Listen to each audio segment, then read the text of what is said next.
am here. Hello all, and the one viewer. Thank you so much for stopping by.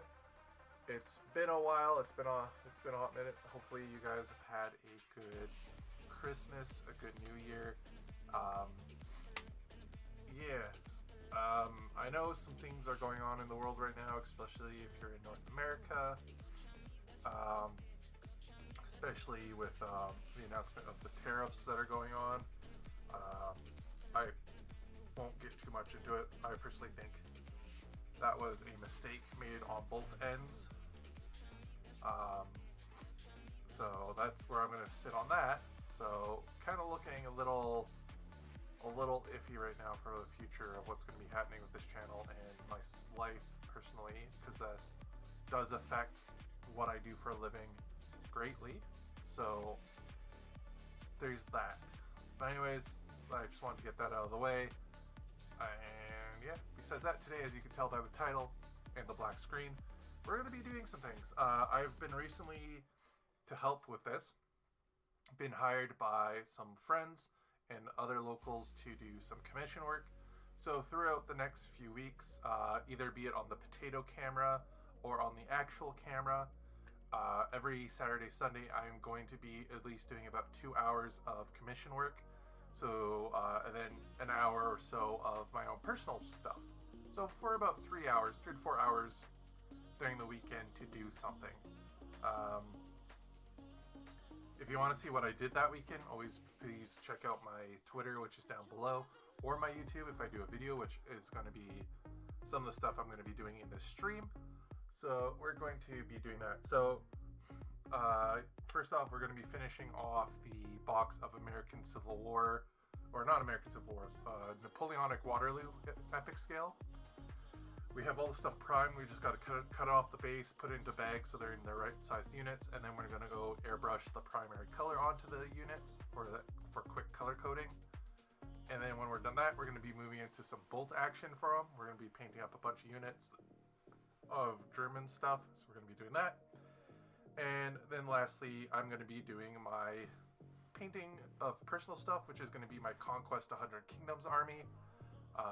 I kind of thought it over. I wanted to do my French for bolt action, but I'm going to wait until see what happens in the future of what I can order in, and when the army book releases for the Americans, so I can get my Winter American Army box, and we can do that. Just getting some water. I've been having a really bad headache yesterday, so I've been recovering with a lot of water. But lastly, again, with this stuff going on with the current border things, model purchasing is going to be put on hold. Same with anything that's not essential.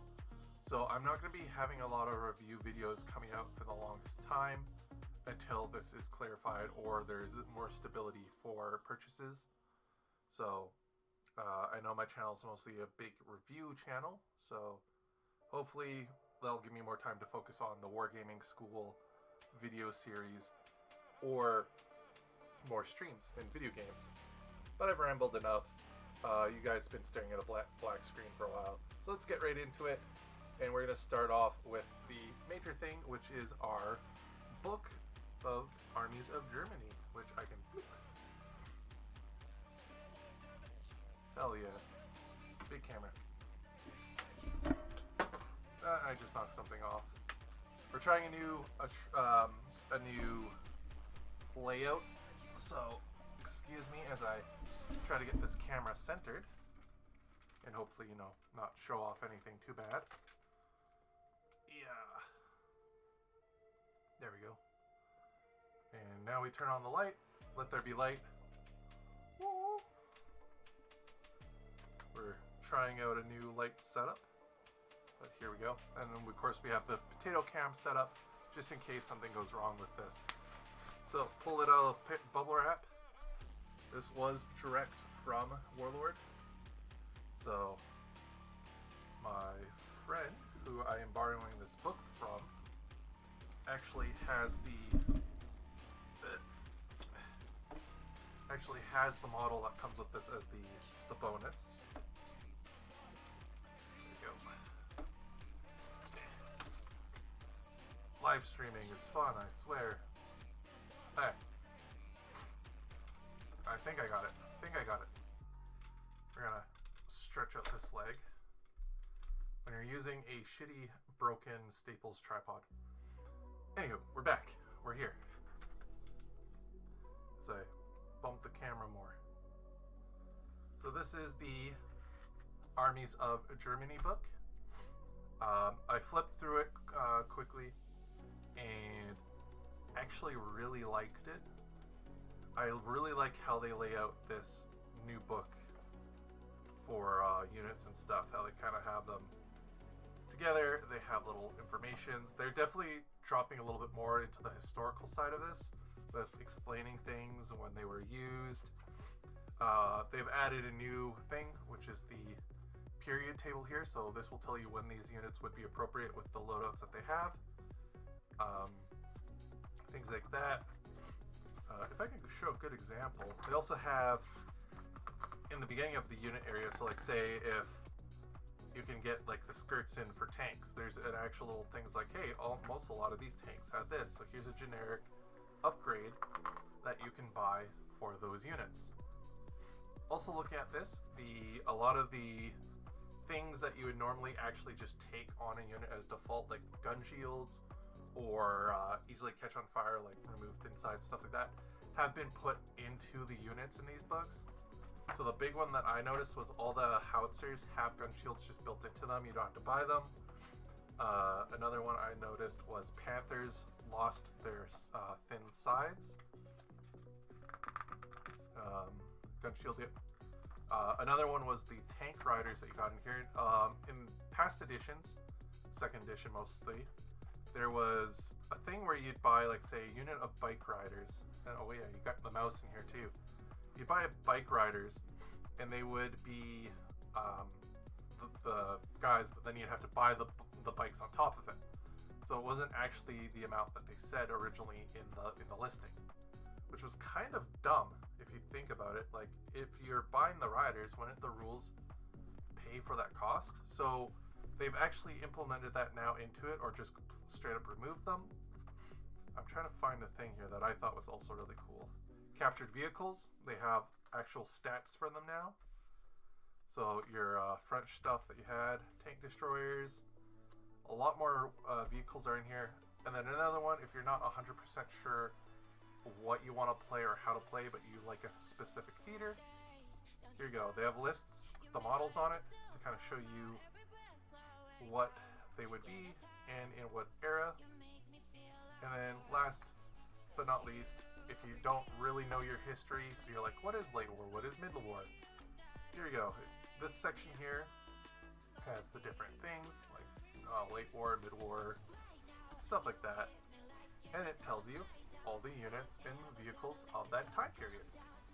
So I'm hoping that they have this in all the codexes that are coming out, the army books, in the future. So yeah, so you have things like this. So you'll have a section like this. This is like generic upgrades you can get. So here's shoots and then all that stuff and what it does. And then you have the cool one, how to make your SS army, your paratrooper army, your special army, your special rules, which unlike other games is literally just this one page. And then of course you have the nice art of the vehicles and, you know, the history of what happened on their end. So all that stuff here, SS, Bolschenjäger, so on and so forth.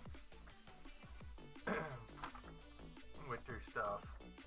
Yeah, so you have your officers, and they kind of tell you like what they would be in their translation, composition, and then of course here HQ options, bikes, motorcycles, horses, veteran squads. We kind of split them up like the British had or the other Americans and stuff. Grenadier squads, so on and so forth. Besides that, they've introduced a lot of units. They have so many units in this book now. So, yeah, for the most part, really like this book. I'm not going to go in depth with every unit. If you've played any version of Bolt Action before, there's actually quite a bit of in this army book, there was a lot about the same, but they did fix point costs. You know, like I was saying, if it's a bike squad that's supposed to come with bikes, but then it forces you to have to buy those bikes anyways as separate upgrades. That's been fixed and removed. You know, you have inexperienced officers now in this version of the game. Pioneer squads, flamethrowers everywhere, Goliaths. Your artillery is fun. Got a couple of new pieces in there. Your Panzer 2s and stuff, Panzer 1s, all kind of in spots. So they kind of split each like section of the page to like Panzer 1, 2, 3, 4, so on and so forth. Tigers, Stugs, Panthers, and then of course your stuff that they stole, some of the new models that they released before this book came out, and whatnot. So, yeah. All in all, I really like the layouts of these books. I cannot wait for my American copy to come out to see what they have and all that stuff, the lists, and how I can make a Marine landing force and stuff like that. But yeah, really like this book. I'm gonna maybe get Callum on here at one point and we'll go in depth. When I get my American book and we actually play a game of Bolt Action 3rd Edition on stream or on video, we'll go over the rules with that and so on and so forth. So if you guys have any questions about Bolt Action 3rd Edition or just the game in general or hobby or even world history of World War II and how it reflects to this, please let me know in the comments. I'll be looking at that as we're doing our stuff. But with that, I want to get to the second part before this camera gets a little bit too hot. I am recording a second half of the videos that I was making, so you guys on stream get to see my live reaction to that. So I'm going to go and cut back the music a bit to potentially not even being on, so that I get some clean audio for these reviews. So yeah, hopefully you guys have been enjoying your day, your weekend. I just did some cleaning, so I have the rest of the day to myself now. Put that into the bubble wrap. I don't want to wreck his book. Yep. Okay. So, just kick everything. Just destroy everything. Because I can. Anywho. So much lighting. So much lighting. It's so bright on, like, in person, but this is so freaking dark on the screen. It is insane. Anywho. Oh yeah, I'm running on battery. I forgot to go get my dead battery. Oh boy. Give me a second. I gotta go swap batteries out on this camera. Yeah, we'll be right back. I made an oopsie. You guys can enjoy listening to me in the background as I scramble to find this camera battery and plug in.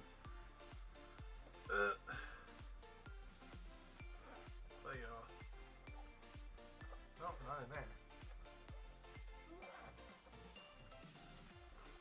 I had the battery in, the normal battery, because I was indeed recording stuff yesterday before people came over for D&D.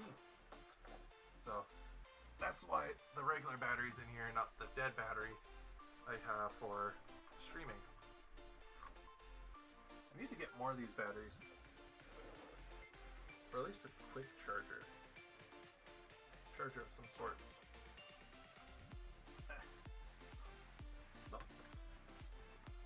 Also a cooling system for this damn thing.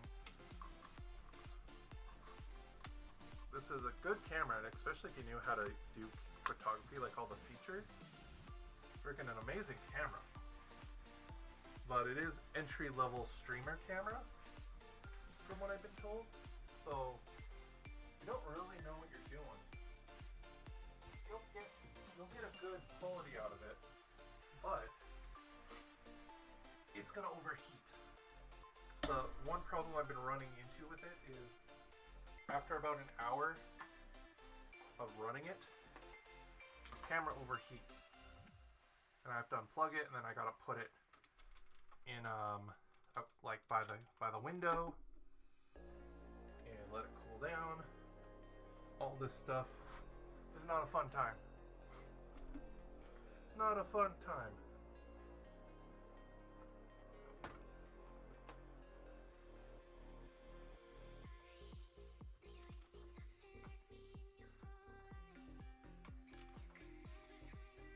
Alright.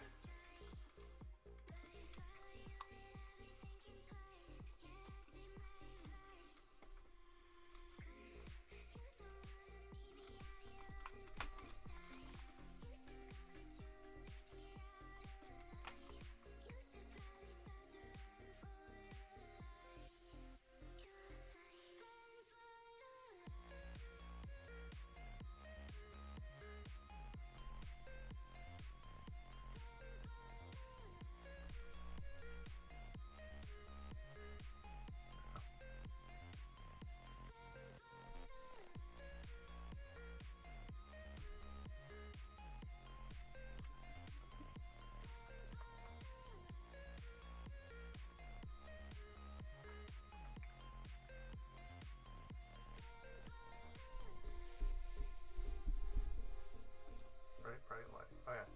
I fixed it. Boop. Oh yeah, we're back. So, hands. Ooh.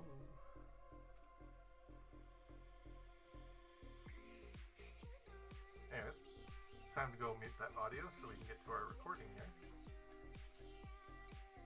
I am also in the Discord, so if anybody who's listening to this is a part of a Discord that I'm in, the friends one that I'm in, feel free to hop in. I think I might actually hop into a different one. So this one is public. Excuse me. So I'm gonna hop in to it. Where is there we go. Boom. Oh yeah, I am in. So if anybody wants to join in on the conversation, of course, follow all etiquette. See, invite people. Copy. I am in this Discord, so I'm just gonna switch to my Twitch because for some reason I'm not logged in on the thing I use, so I can't just post directly from it. Creator dashboard. There we go. Oh boy, I am professional, I swear. Anyway, so if you want to join me in this message. Oh, my sweet boogly moogly. Okay, let's try this again with feeling. Invite people.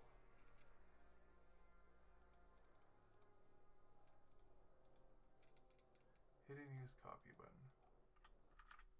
Hidden use copy. Frickin' you bingus.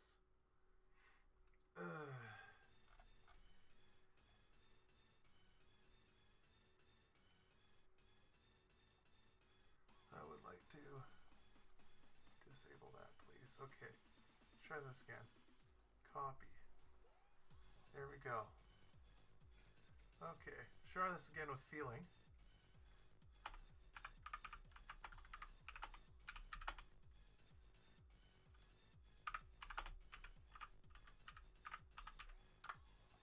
There we go.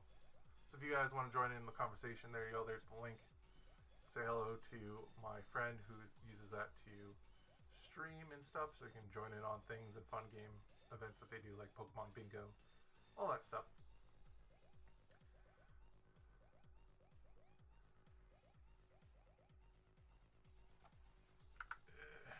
Changing the name because we just finished that.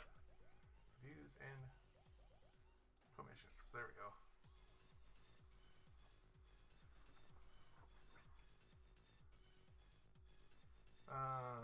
Should we also edit? Yeah.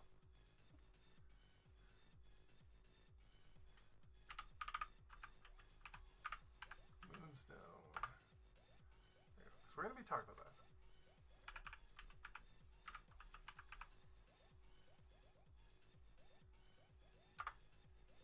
that. Alright, fix it. We got it. We're there. We're here. We're done. Done deleted. Okie dokie. Got that paused. Pulled up. No, not Steam. we can play games later. I got the digital copy of Tanto Cure, so if you guys ever want to see what my favorite card game is like, I can always play that. But anyways, let's get right into it. So, as I've said, we are going to be finishing reviews for videos that I will be posting here in the future. So, I thought it would be fun, since I have the camera and stuff set up anyways for streaming, I might as well record the video through streaming. Though, the quality is not going to be as good as if it was raw camera, but, oh well, here we are. So, first models I want to take a look at right now is the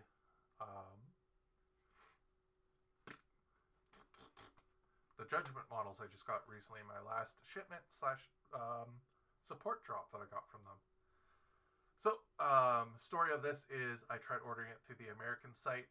Again, with all these sort of reviews and things I do, I try to be neutral. I'm trying to fight the thing that I always go more negative on things. I want to be positive because I wouldn't be continuing with the stuff if I didn't think there was a positive.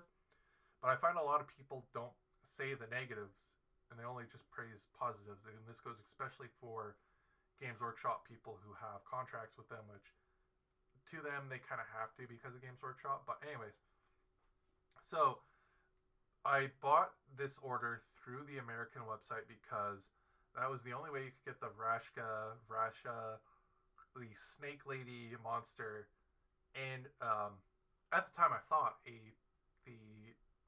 topless version of a specific model that is both usable in their D&D line and their Judgment, which is their board game that they make line, and I wanted that version. Ordered it. It was like a month or so went by, nothing happened, and then of course LVO hit, so they're busy. They're a small company, I think, like maybe 10 people, sort of a small sort of thing, like 20 people at max. So when half your crew is working, LVO, getting ready for Adepticon and other ones, you kind of get, stuff happens. I wasn't mad about that. I know small business stuff, so I wasn't pissed, I wasn't pissed off about that. Anyways, got them in, made the order. Really cool dude, Simons and Peter. Those guys are awesome. Love them. They're what we need in the wargaming community. They're like some of the best people for business running, like interactions at least I've had.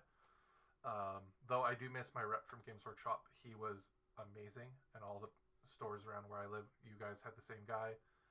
But anyways, so they sent me this through the Canadian site, and unfortunately, because it's Canadian, they don't have the Reshka model. They sent me a replacement model in its spot, which is still usable. It just, I already had her, and I really want the Vrashka model. There's like, why I bought it through the American site was for her. I want that model. Though they're very willing to compensate me, they got it right out very quickly. It was no hassle to get it to me, and they also, hooked me up with some stuff. So, really great customer service. Amazing models. Didn't get the one I wanted, but in return, I got some cool, sick stuff that I'm not going to complain about anyway. So, I got my money's worth is how I felt. Excuse me. Oh, it's going to look like a huge wavelength when I review this. Anyways. So I did the first half of the video which I reviewed what came in the box, and now I have the models built, but unprimed, so you guys get to see it unprimed before I do prime them and put them on my Twitter. Oh, that sneeze was bad. That went through my throat. Oh yeah. Bagels. Anyway, so let's just get right into it. So the first model we have here is a monster model that they sent me. And if I can, zoom in and enhance, we have this boyo. This is I believe they call it a Child of Ruin. I could be wrong. Oh, there we go. Child of Ruin. Normally these come in a, like a 10-pack of different poses. Though I think these are supposed to replace Poxwalkers or something, or just demon dudes in D&D. Though I wonder if he's going to have rules in Judgment in the future. maybe as a monster that can spawn, or a summon for an maybe the demon faction can summon things if they have enough dudes, like a ritual, or if he's just a cool replacement for, like, you know, one of the other monsters, which I'm going to use him as a replacement monster. And so he is sick. I'm excited to paint him up. It's been a while since I painted anything Nurgle related, so, or themed, like, you know, it's not exactly Nurgle because copyright, but like that sort of plague and pestilence greens and stuff. Going on to the next model, this is the one that the other model why I wanted to buy it through America.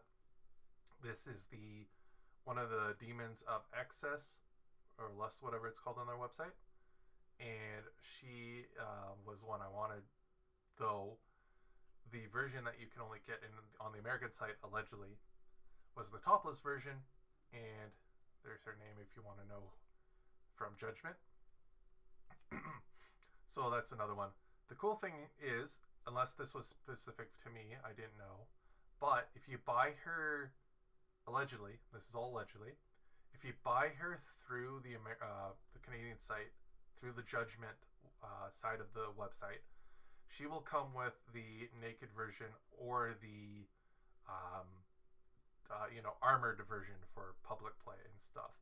And if this is a game meant for, you know, their slogan is gaming for grown-ups, and a lot of people I know is, if it's the model is modeled that way, they don't mind if you're not overly emphasizing, whatever the word is, specific parts of it, then I don't care. If I'm a dude, I bought this model, I'm going demons and minotaurs for my army, so I got her for that reason and because I can.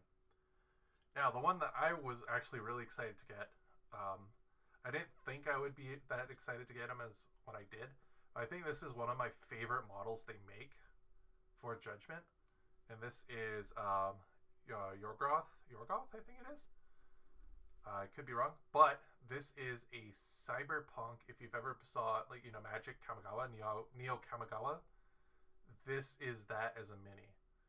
This guy slaps butts in the game. He claps cheeks hard if you play him right, and he just has a really cool pose. I really like him.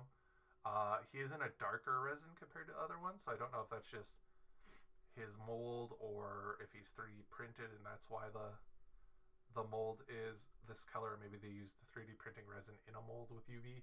I don't know. I'd be very interested to see how they make their models. I would love a studio tour, even if it was digital, just to learn how they make their models. I've seen a lot of channels do that, like Goobertown, Miniac. They all go to different sites. Like, you've seen one how they pour resin into a spinning mold cast thing. You've seen them all, but I like to know, not necessarily that, but I'd like to see the behind the scenes of that. How do they determine which models are going to be 3D printed? How do they determine which are going to be, classic spin cast? Which ones are going to be more classic UV, just, poured or sculpted? With this resin, this makes me think this guy was either some sort of UV resin or maybe some sort of board game, like the bean resin, like the plant resin that's printed in an oven 3D printer thing, like Warlord Games has, the Seocast or whatever. So I'd like to see that personally. Anywho, I really liked him. The only problem I had with him when he came in was this part snapped off, but it's thin. It's not bendy Seocast resin, but he is sick as fuck, and he has an alternate head option, so you can have him, if I can get him focused here for you guys, so you can have him with a face, like an Oni face mask, or you can have him maskless. And he's holding, if you see it, a item from, if I can get it focused for you guys, manual focus, go. There we go. He's holding an item from the actual board game. I can't remember if this is some sort of healing object or if it's the teleporting object, the artifact you can buy during the gameplay. If you've played League of Legends, you know what I'm talking about. So he's holding one of the items from the game, which is really sick. If I remember what it is as I'm editing this to make it into a video, I'll post it somewhere around up here on the screen somewhere where there's empty space, what the card is, and yeah. So surprisingly, I think he's my favorite model in the line so far that I've got or painted. next off, and our last one that we got is this lady right here. Now, this was a cool model. I haven't seen many studios do something like this before. Now, the reason why I got her, besides being this sick, like, mech lady, is she actually is a charity model. Charity, because she's in a chair. That's bad. I'm bad. I'm sorry. So this was a lady. Her full story is on their website if you want to see it. I'll put links in the YouTube video for this. But she is a longtime gamer, huge model painter, goes to conventions, all that stuff. Really huge in the indie gaming scene and stuff like that.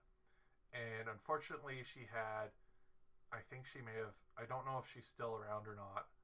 I'll have to check in on my sources on this, but she ended up basically getting terminal cancer. And in response to this, at her last LVO / her last AdeptCon, again, I will have her story down below. So if you guys want to see that, or if you want to donate, you know, buy it, pick up this model. It's nice. They made this in her image, in her memory. So she is a model that can be used in all the different factions. So she's a neutral model that can be used in any army. She has alternates, so you have the long dressed legs that kind of like makes her very much, if you wanted a really cool Skitarii replacement model, she's that. But you can also have her with her normal legs that has heels and some, you know, tubing coming in and out of it. So there's that. I decided to give her the dress. There's a little ribbon that will normally go up here. I put that on my main avatar character for the army. Cool robotic legs and whatnot. Now, the reason why her character is in the chair in the game is because she has a sort of power behind her. She's really, really strong magically and telepathically, I believe, kind of like almost like an Xavier character. But as she uses her powers, just like the White Ranger from that one, you know, Power Rangers movie where the scorpion goes up its neck until he dies, the powers were affecting her body, slowly killing off cells and all that stuff. And so in response to this, the people who knew her / herself got this chair designed for her, and all the little tubes and stuff you see running in here are all these sort of chemicals and magical stuff that's made to basically kind of like how Wolverine's regeneration skill works with the adamantium. So it doesn't necessarily fully heal her back up, but it pauses the ongoing effects of her powers that's destroying her from the inside.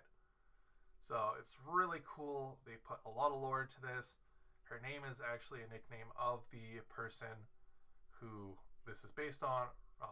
Really horrible to hear that going on, and I was happy that I could buy something that was cool that also goes to supporting the thing that was affecting this. We know a lot of people that went through this. I know my last boss, who is a huge basically family to me, went through stuff, and he unfortunately lost his battle.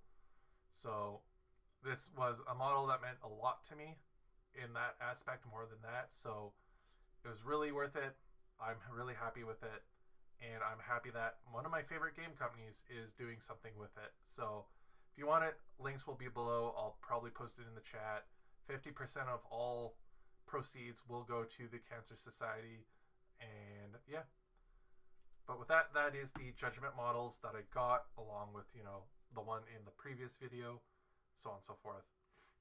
And we get into the last video that I need to do a continuation on for reviews, and that is, after I move these out of the way, is, boom, Moonstone. Now, I built these models and stuff. I don't know anything about the game. I didn't buy this box for the game. I bought the box for the models.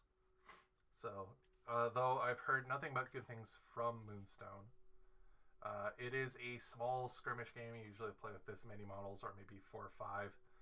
And it is kind of very whimsical, you know, fairies and fae, garden gnomes, sort of, you know, whimsical sort of fantasy. And it looks pretty cool. I like the idea behind the game. And so I got these models for stuff. I was originally going to use these models for Conquest. And I was like, but wait, D&D. So I got this guy. He's going to be my next D&D character. I want to kind of play this sort of druid soul, ritualist from Guild Wars character who calls upon the souls of his ancestors or family to kind of be his powers. So the multi-classing would be it, and then you'd flavor it as him kind of not fully transforming into that person, but more of like a spiritual sort of ghost flickers in over him as a form, kind of like an illusion to replace his form. And then as of course he gets higher levels, he can become more physically into the actual form. But yeah, so this would be like the strength version of him, the sort of charismatic, fun thief / bard, and then the nimble sort of dex spell based version. And yeah, so looking into that, as you can see on this character, I've finally built up here. She's really nice, and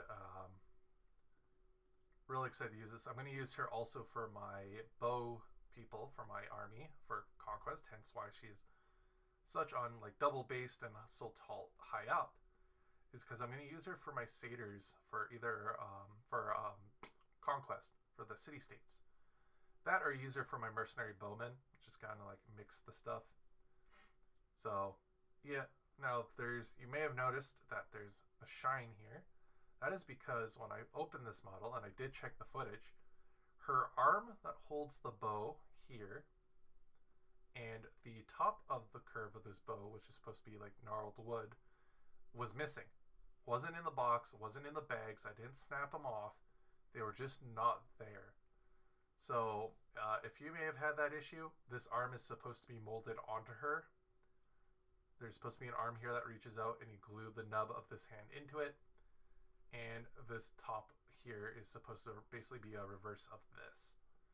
But besides that, I think these are some of the best singly glued together minis I've seen on the market besides old Games Workshop stuff.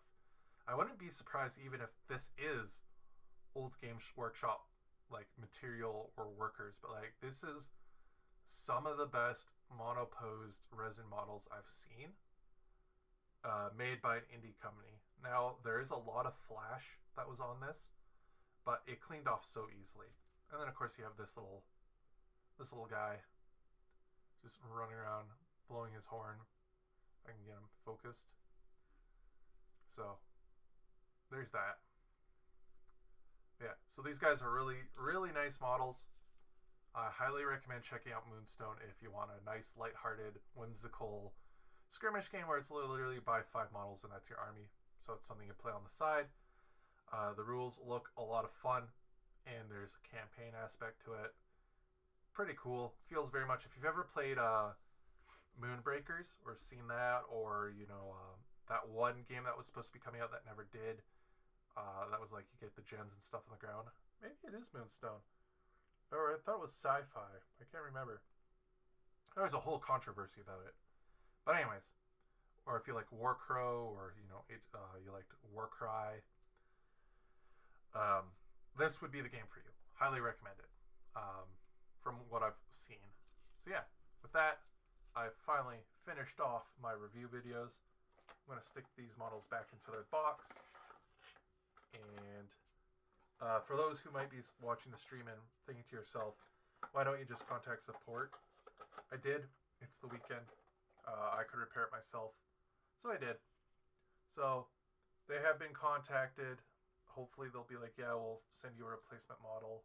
If not, I've repaired it, so it's fine. So that, I'm going to go let the camera cool down for a bit. We use the washroom, move the camera around, and we'll get back and we will continue on our commission work. So we'll see you guys right there. I'll put the music back on. Stay where you are. I shall return.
I'm back. Starting. Turn down the audio so it's not super loud. And with that, I gotta turn off the lights because when you turn off the camera, it needs to reset its eyes.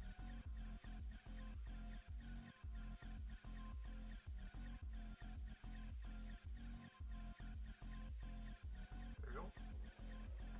And let there be light.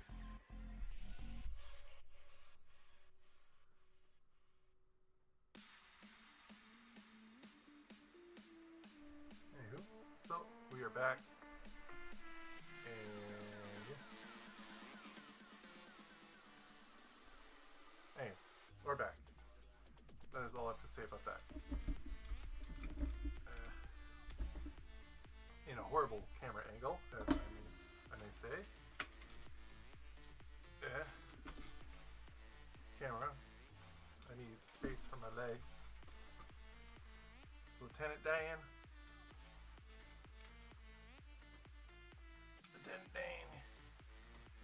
legs. But I do.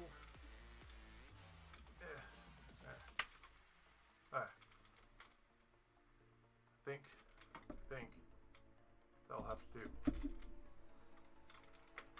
Just stay. Oy vey me. Okay. I got cables all wrapped around me. We are here. This is a spot. This is a place. Anywho, so we're going to continue on our commission work. So we just finished, or I just finished, the landwear for the Prussian army for Waterloo. So we're now on to the normal infantry, which come in sprues of this. So we're going to be doing that. Can I get the focus? Had it for a second. There we go. That'll work. So we're going to be working on these guys today. We're just going to go here, grab our tools. We just need clippers for the most part, and our hobby knife. Okay. And of course our glue. So yeah, so we're going to be doing this. And we're going to be splitting these into their armies or their units. Unlike normal games where you have like maybe 5 models per unit. This is a epic scale game, so you have 5 of those per unit. So 5 units of 5. So on and so forth. So each one of these bases counts as a unit, which usually holds about 20 dudes per stand, so there's that. Now they do make a more 28mm scale game of this, so it's instead of having the whole army, which very much is Black Powder, is very much a large, you're playing military history. The normal scale is more, you're the commander of the line of dudes that's in that section of the army. So it's basically the historical wargaming's version of a skirmish game. Instead of like thousands of dudes on the battlefield you're commanding in these units, the larger scale game, the 28mm, is you're playing with like 40 dudes, 40, 50 dudes. So there's that. If you want to get into the larger scale, the starter boxes that Warlord Games makes are really good. And then any model I'd say after that you want to buy, if you can. So I know there's some models that only Warlord makes for their units, unless you have a 3D printer. But anyways, I would highly suggest Perry Miniatures. They make all their stuff in plastic, and you usually get more for the same cost or even less. Like a unit of Peninsula War riflemen for my British was about $40 from Perry, where I got, the equivalent of a box of these. So a whole unit or 2 units if I split it. Whereas for Warlords, the official Warlord models, you'd get less dudes for either equal price or more. So really, again, it all depends on, do you like the simplicity and the plastics of Warlord, and they have like that specific era uniform that you want from it that no one else makes, or do you want just mass numbers because you're playing like the super obvious, like the Battle of Waterloo, like British, and you need to buy like 6 boxes of dudes, so you go Perry. Warlord is a lot more friendlier though if you don't really know your historicals. You just want to get into it. Their kits are very much, no matter what you put on these sprues, that was there. This is the correct uniform. Perry has a little like niche, so if you want to go like really in depth, like on this day, this unit had these like Kentucky rifles, and then like the next month they had to get rid of them for the new ones. So they have like the new versions on there also, so on and so forth. both have their ups and downs. I recommend both, but price was the major factor for me on that. So I'm just heading to the Warlord website right now because I want to learn what the loadout is for a box of these guys. So to say you were to buy these sprues separately from the starter box, how many do you get? And that's how I've been splitting the bags. So looking into it, I just gotta scroll down, put on my filters. Infantry. This is indeed infantry. This is a infantry sprue. So in an infantry sprue, it looks like you get 3 commanders, Jaegers or their rifle like sniper dudes. You get 3 of those, and they get 3 units of 4. So that's how we're gonna do this. So got 1 sprue, 2 sprue. We need a 3rd one. So that will give us 1 box worth of guys that we're working on. Oh, I already have 3rd one. What are you looking at? So it looks like you get 2 boxes worth and a half of one. So you get like 4 sprues. So you get 2 boxes of these with a bonus sprue of each. So there's that. That's pretty cool. Yes, I was going to get stuff. So first off, let me get the... Forgive me, for I have stream synd, create dashboard, stream manager. Hopefully you all are enjoying your weekend and you're enjoying your time with me. So this is the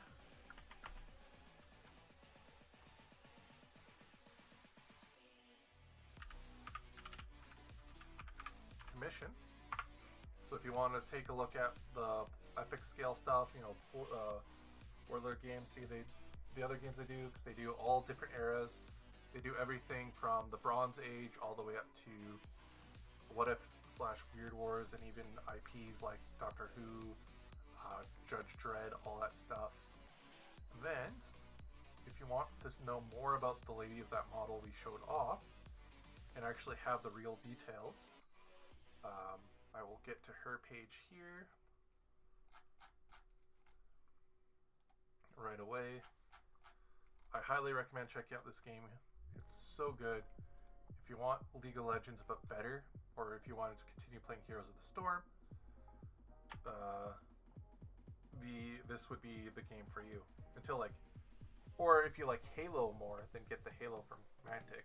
Or if you want like Apex, get the Apex board game. But if you want a fantasy League of Legends / MOBA board game, this is the game. So how can I word this?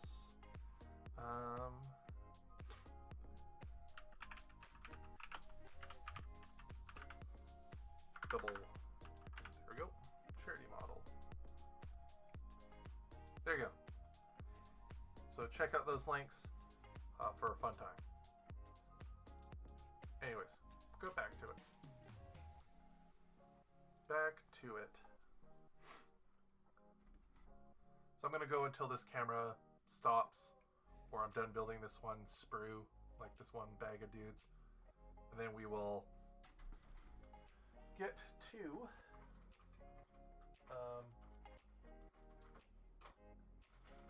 my own personal painting. So there's that.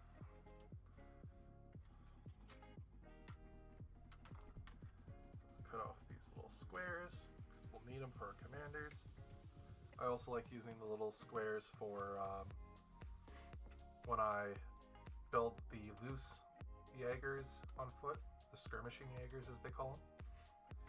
Because then you can move the bases around, so when they go into terrain and stuff like forests and things, you're not just standing weirdly outside of them being like, but they are in it, I told you. One downside of the epic scale, unless you have a really good knife and good imagination and time to paint every individual model, you can't get these guys to separate easily. they're kind of stuck how they're posed, and even some of their arms are actually molded so that they only have one arm each. It's interesting. It's interesting to see. Anywho, let's cut Commander off the base. Commander cut. And we're going to cut the cannon off. Oop. Oop. He has a piece on him. Now these are pre-primed that I did. Normally these will come in they'll come color-coded, so you can just start right away based off their army's sort of like iconic color. So for the British, all their sprues are in red. If you've bought the old Games Workshop starter boxes with the whippy sticks, they're like that whippy stick red. The French come in blue, more like the modern day whippy stick color. And then these guys come in like a black. Actually, you can kind of see it here on this corner of the sprue. They come in that color. So if you've ever done Gundam stuff, you kind of know how the color of the sprues look. So it comes in like that color. So put that to the side. Put this to the side. We're going to take our pieces here, and we're just going to clean off the sides here. Clean.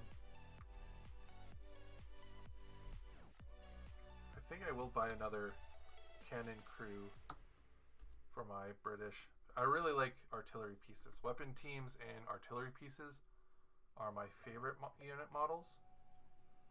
Hence why I have a crap ton of MMGs and now HMGs for my different armies. Because I like them. Mortars are cool. But yeah, technically I have two for my British for black powder. I have a 12-pounder carriage, my cannon, that came in the starter box. And then I have the rockets that was given to me as a gift. Anyways, now we're scraping off the bottom here because, again, I pre-primed these on the sprue, and so that covered everything. The reason why I'm scratching these off is even if I didn't use plastic glue, I would still do this, is because the bond to the plastic is not strong. If it's just glued to the glue or to the paint, it has a chance over time that the paint's going to weaken and then it'll just pop off the base because it was only stuck to the paint that was stuck to it. So we want to not have that happen. So we will do this. It will leave a bit of a mess, but it's, safe paint. It's not poisonous. And I just vacuum it up later. That's why I bought a little hand vacuum. There you go. So any part that is going to be, glued to the model,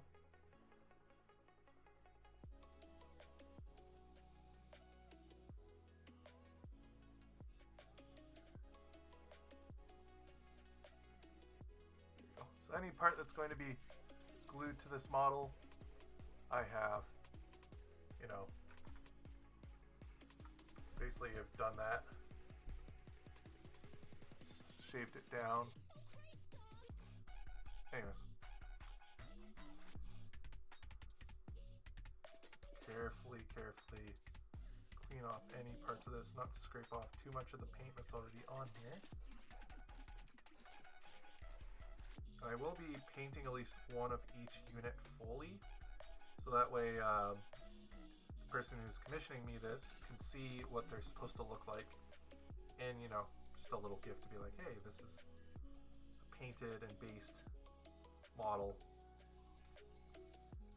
Because unfortunately, not going to get into details, but the terms and conditions was not enough for me to actually paint all of these models to like completion. There's like 1,000 plus models in this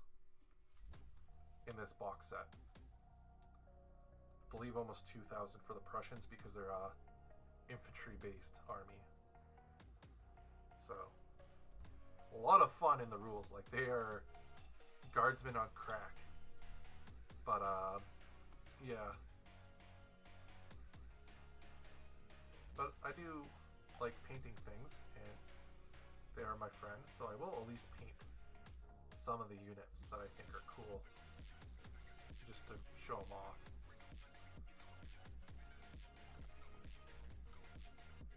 Maybe one day I'll paint the artillery piece on stream. Personal project, just for fun. But there we go. Cannon. Cannon is done. Commander. Now, I like to do this especially on historical pieces because the littlest details are what makes it different, even though they technically can be whatever you want, especially at this scale. So I like to get the bottom of these bases, and this is cannon for the infantry. So if we go back to the web page again, depending where you buy these models, they're going to be the best resources to tell you what's in the boxes. So if I go to the Warlord page here, and I go to Epic, Waterloo, and of course you can use this stuff in generally the same time period. So if you want to use this stuff for Civil War, do it. All that stuff. The only real difference in the rulebooks is just the units that are in it to build your army and just uniform. But basically the same maneuvers, the same game system. I have Prussians. Tell me what comes in the box. Okay, so the infantry box comes with excuse me, 3 plastic sprues, 3 plastic base sprues, 1 fuller flag sheet, which this box did come. So you get 3 foot artillery 12 pounders. So foot and 12 PD.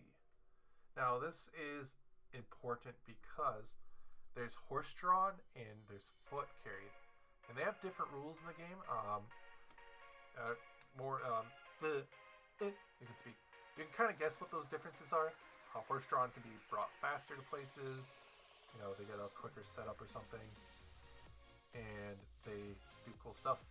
But they basically share the same models for the most part, like the exact same posing. Maybe the hat's different on one of them, unless you buy like the metal aftermarket ones, like they sell, that have the horses actually drawing, like pulling them. So if you want a cool little diorama, or you actually wanted to flop them out so you have horse drawn, that's the difference. So I write foot, and it's 12 pound. So we have that down. Now we get to go into the fun part, which is cutting up our cutting up these guys. So we're gonna do that here. We're gonna zoom out a bit, and we're just gonna cut them up. Now the easiest way I found for building these so that you have the ability to play with them as you're slowly painting them up is, I like to do is there's four bases in this unit. So I will get 4 of these guys out. Mostly you want to make sure you get this one out, or whatever the one is your command line. Usually it's a dude with drums, or a guy holding a flag, or a dude with a sword. Basically, dudes missing rifles. Get him. I'm cutting this off on the side. It's a habit I have. But cut one of them out. And after that, after you cut that specific one out, or they call them lines in this game, or a lot of historical black powder based games, they'll call a unit a line of infantry. So this is a line. So after cutting out a line of dudes, being careful not to cut out the hunter guys, the Jaegers as they call them, which on these sprues are these top ones up here. You can usually tell what they are on yours faction. They're the ones that don't have bayonets on their rifles, and they're usually short barreled. These would be rifled guns back in the day.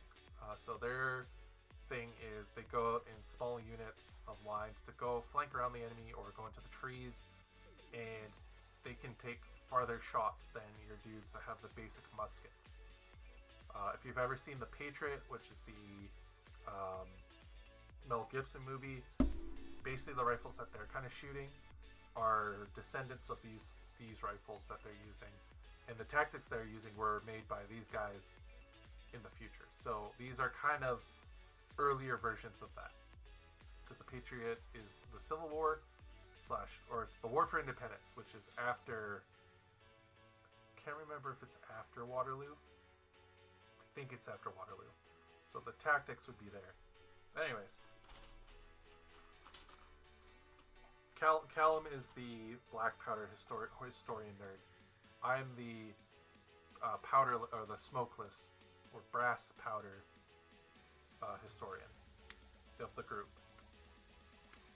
Then of course we also have another friend who's into the, like Roman Empire. There's cannons. Cannons are like the newest thing, most deadliest thing invented in their era, sort of war. So bow and arrow, pike and shot. I guess pike and shot, bow and arrow era is their thing. Anywho. Boop. Boop. Clean off the burrs, being careful not to cut too deep into the plastic.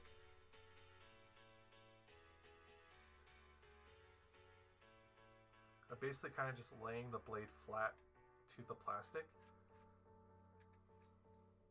so that I can kind of skim a part that's not that's like higher than the plastic, then just kind of scrape it. Alright, then all these guys, just check to make sure I cut it off. This is gonna be on the shoulders.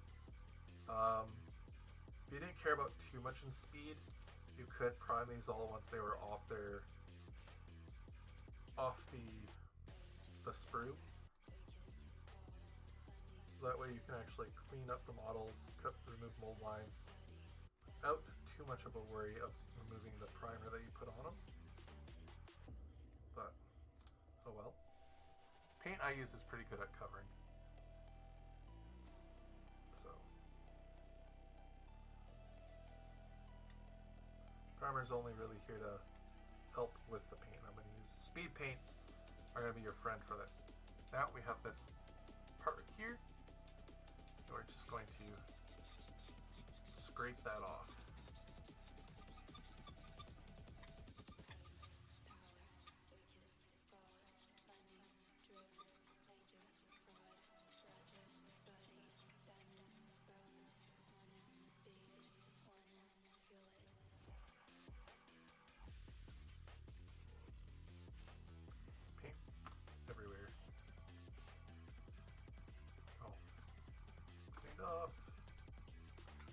After using super glue, these are small, so that's not a huge worry. So you can just glue them on, but I'm using plastic glue.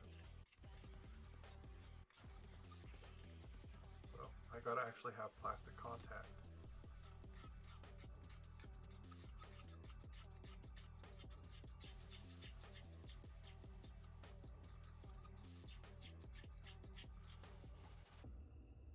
As you can see, there's that black plastic I was talking about.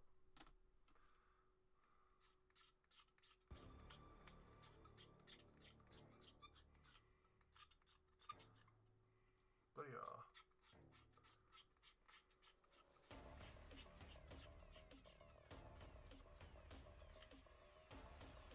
after this, when I'm done building this bag of infantry, I'm going to be switching over to painting my own personal stuff, which is going to be Conquest. We're going to be painting up the leader model for my army. And then after that model, I'll be doing the other HQ/characters of the army to kind of get them set up, because they're the ones that are going to be unique, and then everything else is going to be following a line. I also have the Gorgon model lady to paint up from that one box set.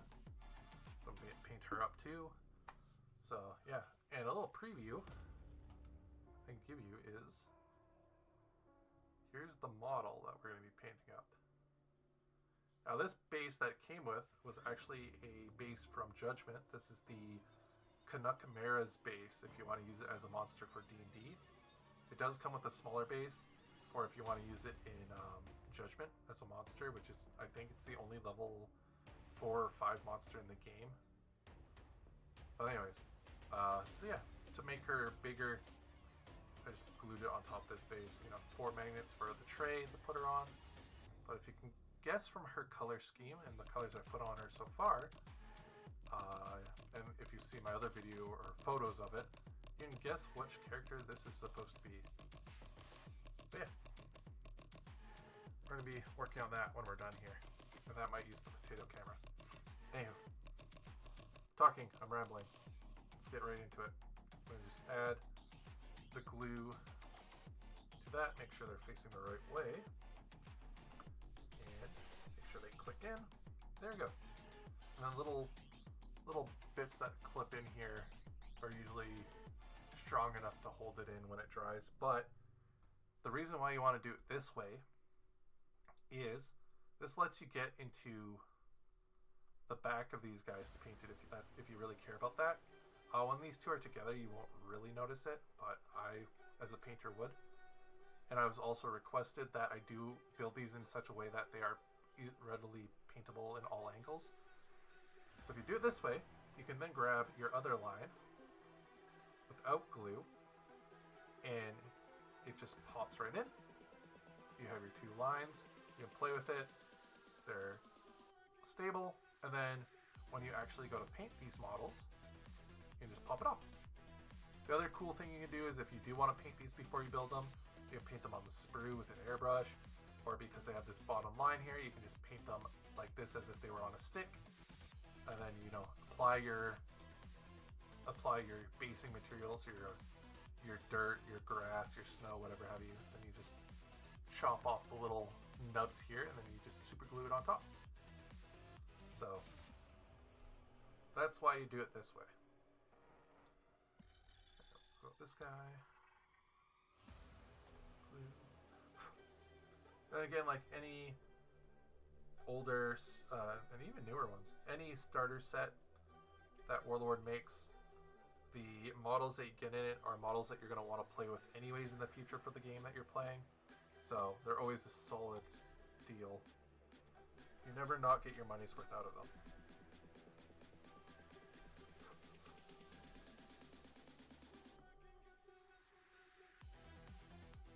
There we go. Then the HQ unit. Get glued down. There we go. Look at them. Look at those boys. And then of course we're gonna, yeah, make sure that goes in. We're gonna get our Sharpie, and we're just gonna go in and just in a right line.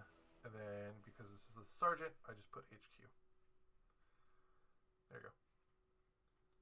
Because in theory, if you're playing this in small scale, to put it in perspective, the land. Why am I putting land? This is foot. What am I doing? What am I doing? Who are you? Who are you?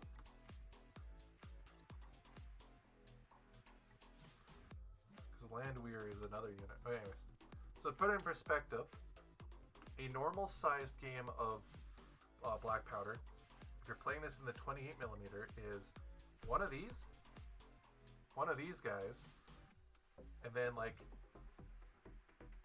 2 of these, you know, 20, like 40 of these guys, or you can do either another 2, so like you have this, or these can be replaced with horses, like you can do that and have these be horses. And this is the normal model count of the generic 28mm scale game. And in the epic scale playing the full war, you're playing with 20 of these. You're playing with like 10 of these in an army. So, hence why it's small. So just put in perspective. It's fun time. Okay, hopefully I don't fuck up the cable here. Got my legs under the cable that powers the camera. I am a tall boy, I need to stretch out. Anyways, so they're painted, or they're glued down, and what we're going to do is we're going to take the rest of these guys and cut them out.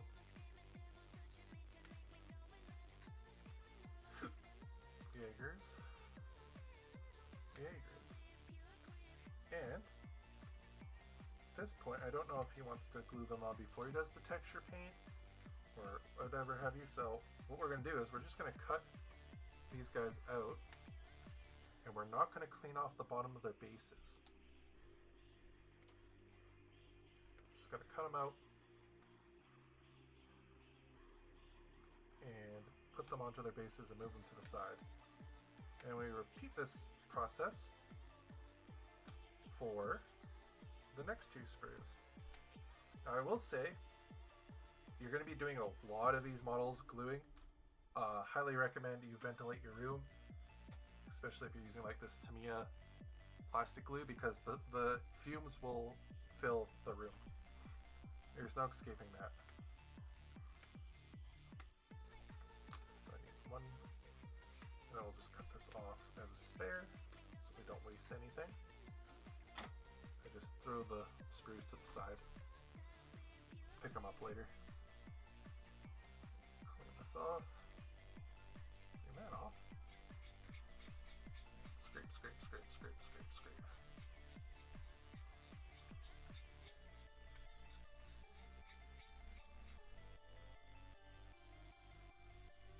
Wait on.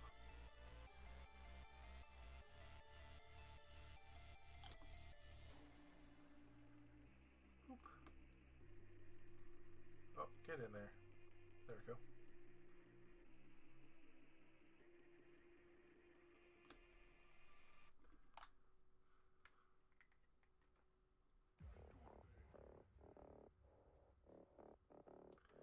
Put them to the side.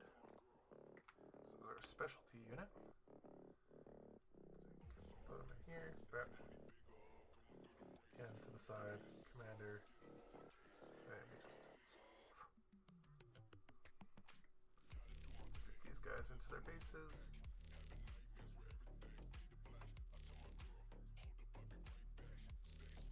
And then we put these guys.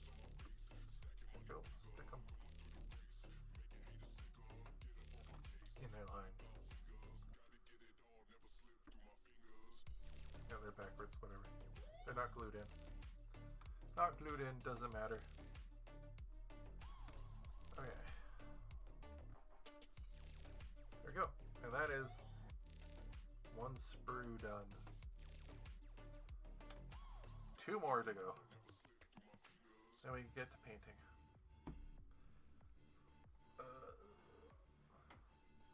Do I dare open my window? Do I dare try to get out of my freaking entanglement of cords to open a window? I dare. Now it's freaking freezing outside, but I dare open this window to help with the cooling of the camera. Because, you know,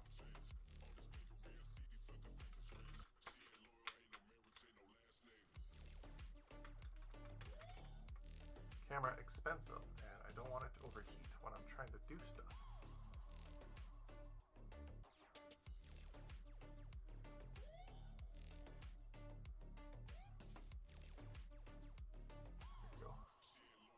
There we go.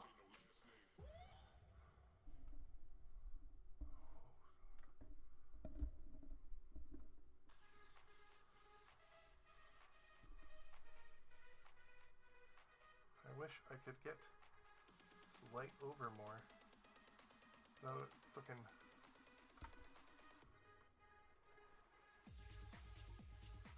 Dropping on everything. Anyways. Back to it. Up to it. Our next sprue. Our next sprue of dudes.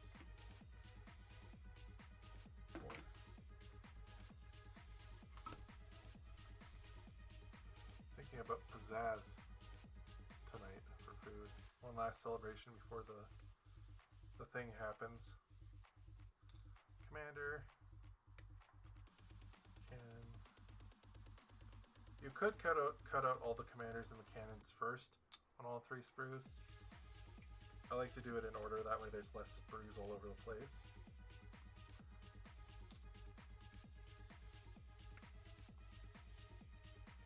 It's like people that paint one whole section of the model first, then move to the next one. It's just like, but why? You get so much mess on it.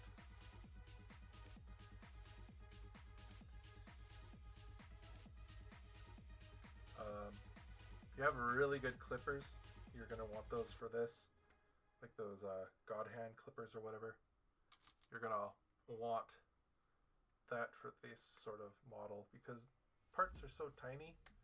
The cleaner the cut you can get on it, the less you have to like worry about scraping off paint if you pre-painted them, or you know, spurs if you didn't, that you have to like scrape off.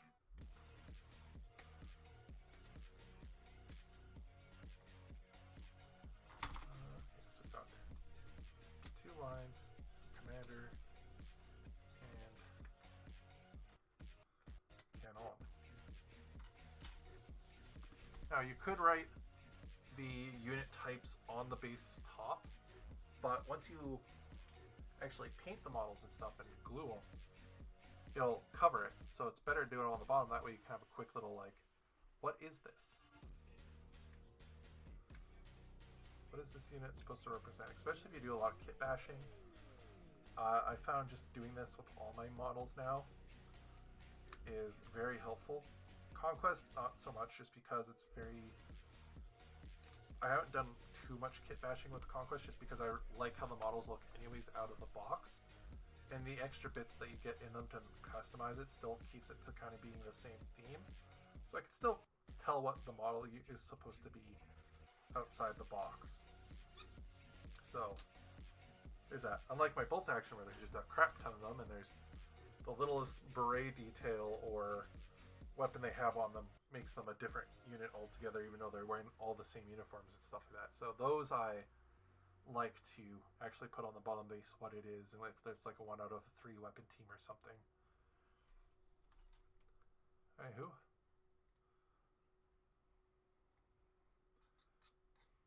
Commander number 3.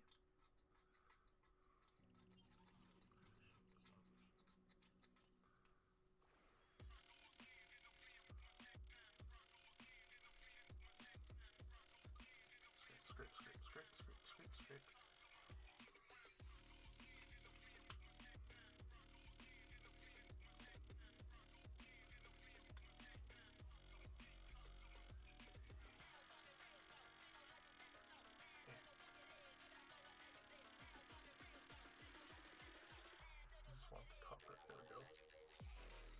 Scraping off a piece of the sprue gate that did not come off originally.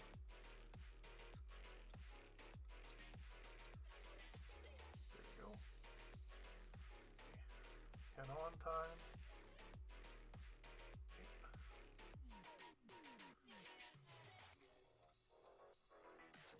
Oh, here comes the cat. Hello, Caticus. Hello, baby girl.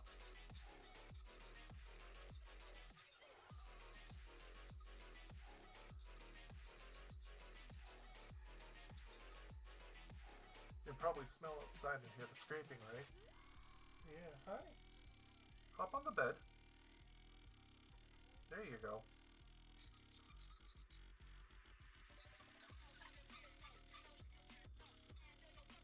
Got a computer with more USB ports.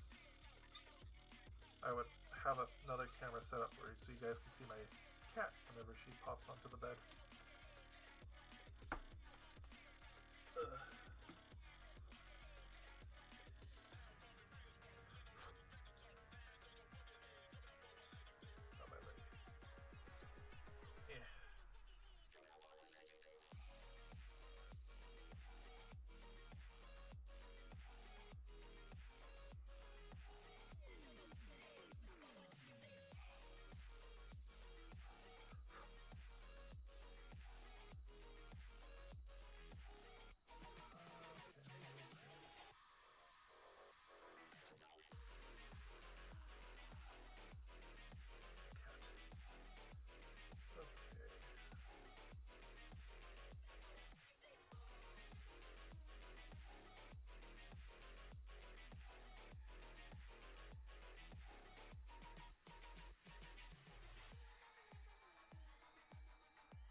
Boom. Two big booms.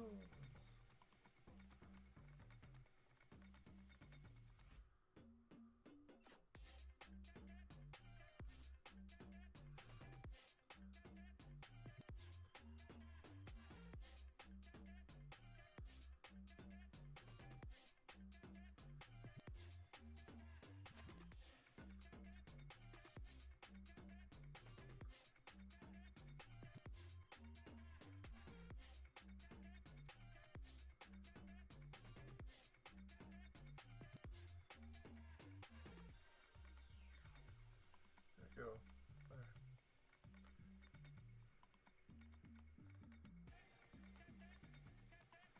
There we go. Oh yeah, back to it. Ugh. Oh, my legs. Okay, so glue.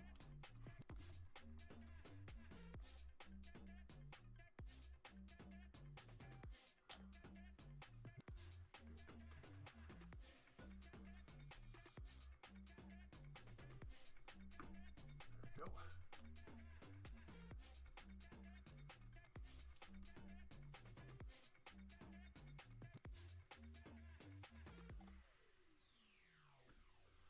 I do have my window open now, so the smell of this is not as bad. So we have these guys, so.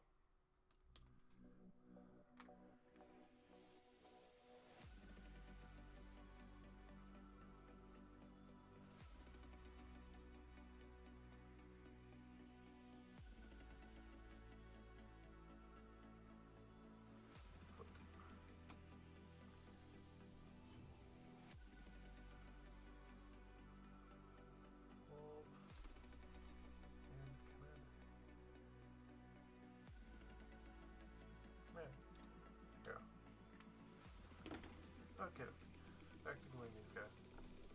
Now I found with these, I can't remember if it's the same for my British, but I found with these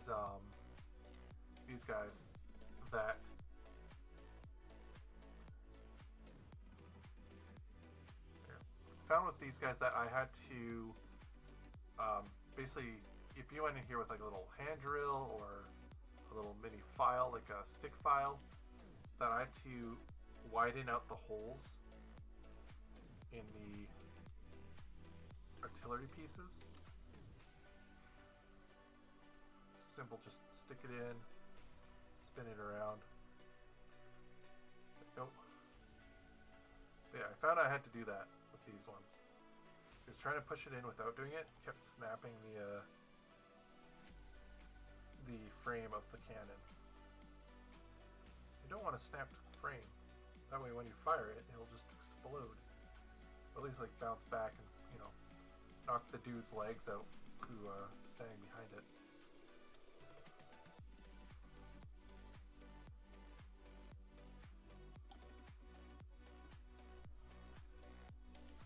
Talking about cannons, did you know, technically, unless laws have changed, it is legal to own a functional tank in Canada.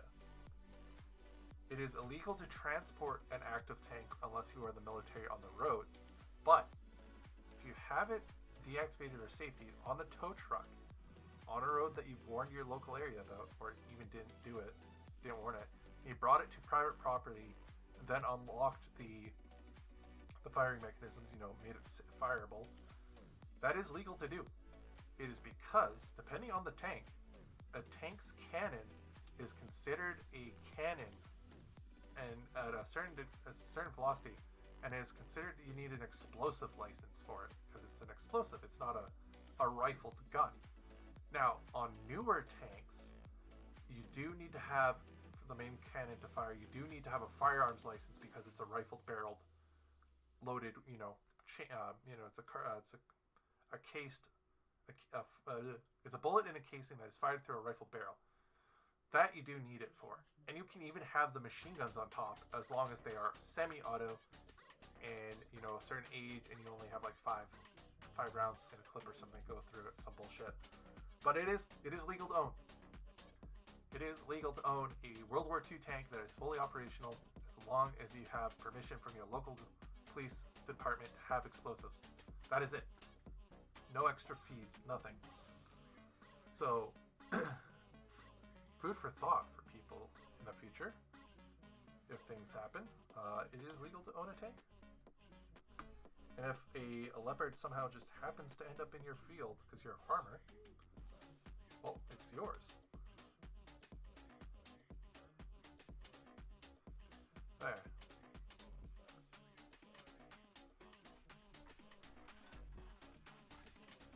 Anywho, schizo posting out of the way. Let's now make our line dudes.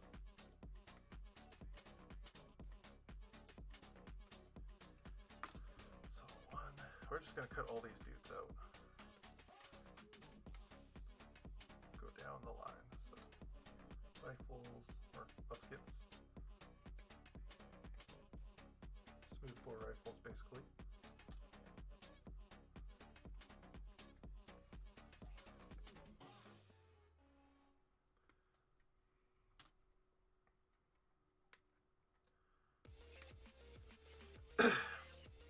The joke I like to say to my friend whose these models are belonging to is the show Sharp, which is about the dude named Sharp from the Peninsula War and the, I think maybe Zulu War, I can't remember. That between that time period is a British officer, British or French? One of the two. I think he's British. But it's played by Sean Bean. Sean Bean is the main character. And I like to joke that one day Sean Bean, getting fed up with work, especially doing Lord of the Rings, he's like, I need a break. Saw that there was a reenactment for Waterloo and was like, you know what? As a kid, I liked toy soldiers and grandparents, and I like that sort of thing, because I don't know, you're British. And he went up and dressed up as a soldier there, and then he survived the battle. People are like, oh, you're Sean Bean. Here's a commander uniform. And they gave it to him as a gift. And then he's just, ever since then, the camera crew who recorded it from the museum was like, this is a cool movie. I didn't know he was in this. And ever since then, they just kept Sean Bean constantly in this camp saying, no, the LARP is still going, don't worry. And when they do breaks, like for lunch and stuff, he goes home just to like see his parents and be like, okay, cool, I'll be back. Or when they have a weekend long day off, it's just him being like, I'm visiting my family for the weekend, then I'll come back. And that's just the show. The show is just him LARPing as a British officer. And yeah, he doesn't know he's actually in a film. And we don't glue him down. I almost did the deadly sin of gluing down a model that wasn't supposed to be glued down. Okay. So I need 4 of these guys.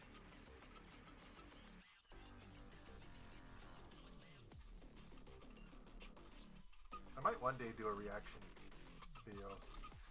Like go through things that I like, react to it, go through my liked videos with you guys.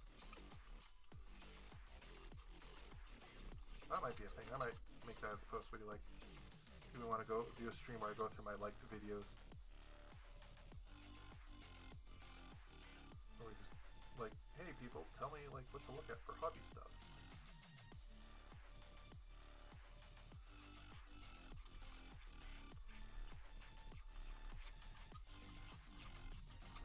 Knows. So I would appreciate it if you were all able to check out my YouTube page. I mostly post on there. I don't mostly stream. And just like I did at the beginning of the stream, I did use it to record the footage for videos that I post on there. So if you want the full me, I try to post on there. But yeah. I did a cool interview with the guys from Creature Caster. We played a game of Judgment.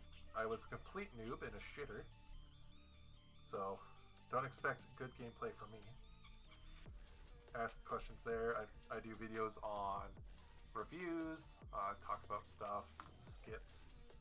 I do live skits and stuff, you know, gameplay footage of video games, all that stuff. If I stream with Upik, I'll post streams on my YouTube.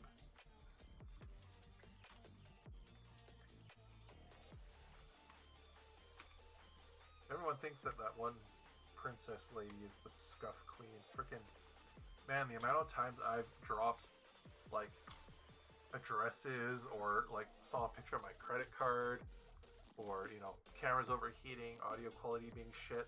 I am the Scuff King. And either we need to marry each other to strengthen our armies and conquer the north, or we're just going to be like, we're going to, you know, be something. We're going to be enemies. I don't know. I still, marriage to strengthen the powers and our influence over the kingdom is a better alternative. There can only be one. Freaking just wait till I get a VTuber model. Will never happen, but if I did, man, I would be so powerful. The secret is just booba on male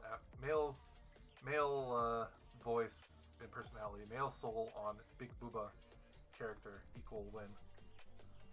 As we've seen with the video game awards.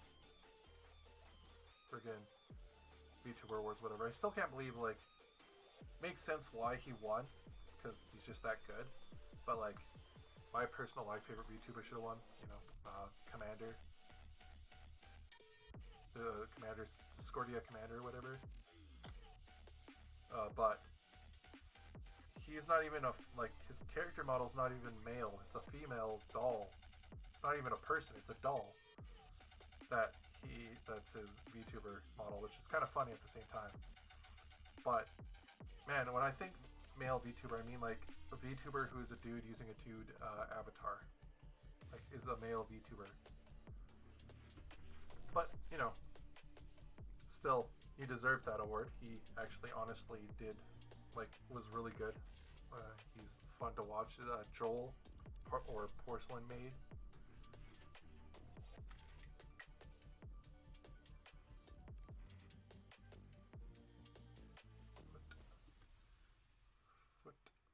Footy ball. Moodang! Give me Moodang! Talk about Moodang. Freaking, I saw these things called Randomals. They make a hork. It is a shark horse. It's got the upper body of a shark and the legs of a horse. They also make a duck version. A shork and a hork. It's a duck horse. A dork. It's a dork. A hork and a shork. They also do like a cat octopus with funny, for obvious names. They do like a T-Rex B. A B-Rex, as it's called.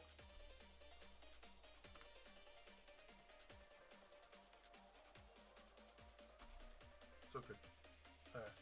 Last sprue.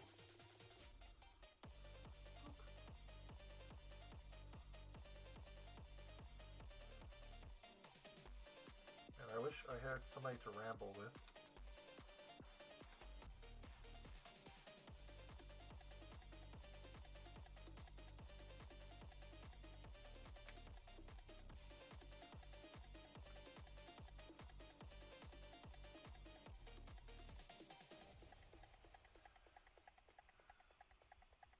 The Rambly Review. Go Indigo Park.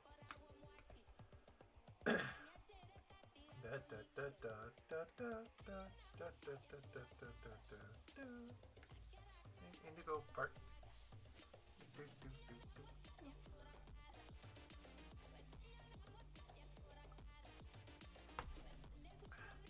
I'm excited for Indigo Park.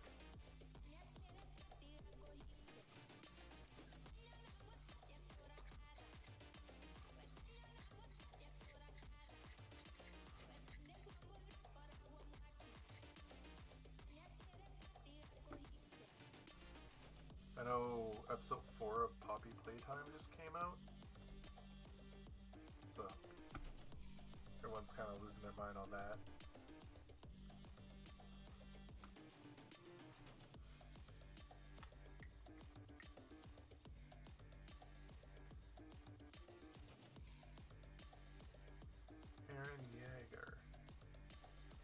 Smell like a baka. Aaron Yeager. Smell like a burger.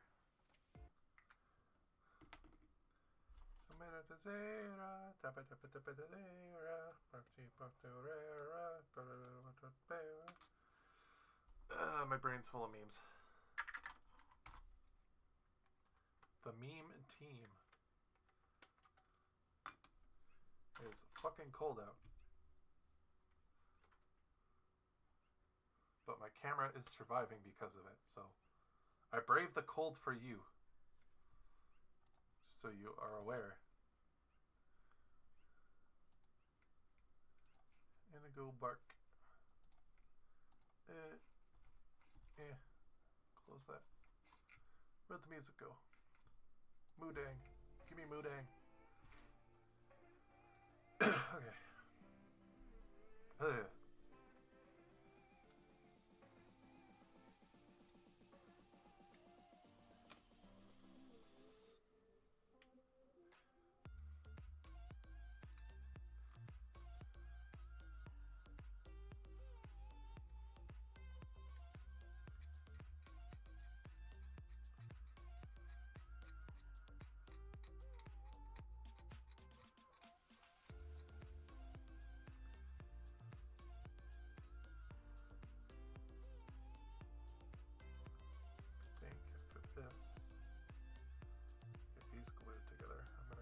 Close my window just a crack so that the cold still blows in, but it's not getting wind blowed on me.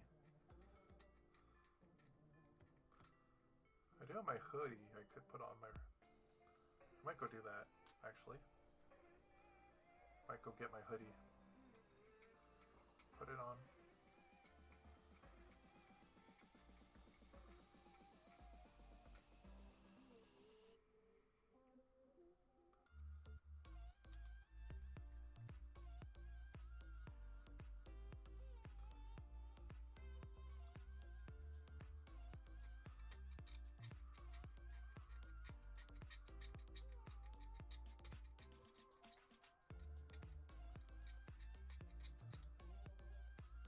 The other cool thing I did with Epic was I got Flames of War, which is a World War II version of this game from a different company. But I bought the models, and because the infantry models are independent little models that you glue onto a movement tray, the idea was I bought it because I was going to have portable bolt action. So you just change all the measurements into centimeters instead of inches, it's centimeters. Or you just, use the movement and ranges from Flames of War. And you use each individual dude as an individual dude, and each tank as an individual tank to list build. And you just have like a 10-inch by 10-inch board, and you just play bolt action, but portable. And you basically, by doing it that way, buying one box of thing gives you nowadays it gives you a full armor platoon, and it gives you a whole infantry platoon with the special weapons and all that stuff. So it's actually huge value now, whereas when I was doing it, it was 2nd edition, and it was more like, cool, I got 6 platoons out of one box, because it was like you can only have one tank per platoon because it was all universal. So it was like one platoon was up to 5 infantry, the commander, and then one of everything else, so like one MNG, one howitzer, one sniper, one vehicle, so on and so forth. So, yeah.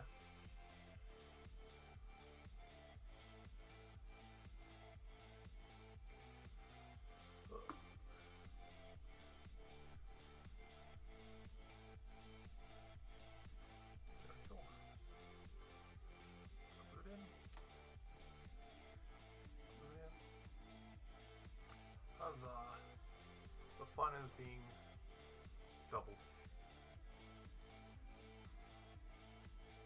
Anywho, we're gonna go get that hoodie. Enjoy the camera. Enjoy it. Oh, the ground is so cold.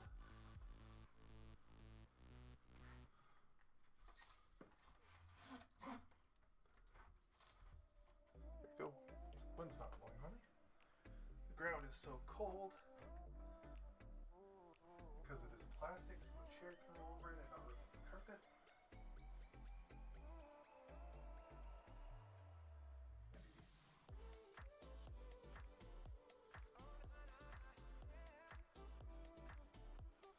Time to put on my fuzzy hoodie from Gamer Subs. Noodle, the panda noodle hoodie, pullover hoodie. So nice. Thank you, girl.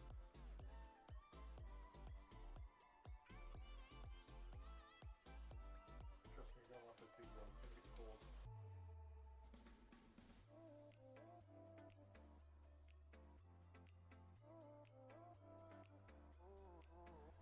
Anywho.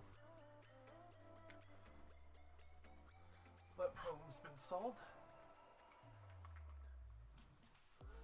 Hoodie is on. I am warm. There we go. Okie dokie. Back to it. Okay. Now the fun. Cutting out the infantry.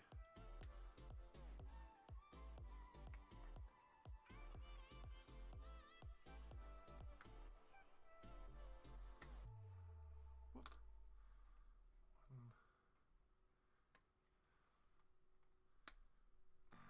I wish Costco delivered. Oh my gosh. I'd be so fat.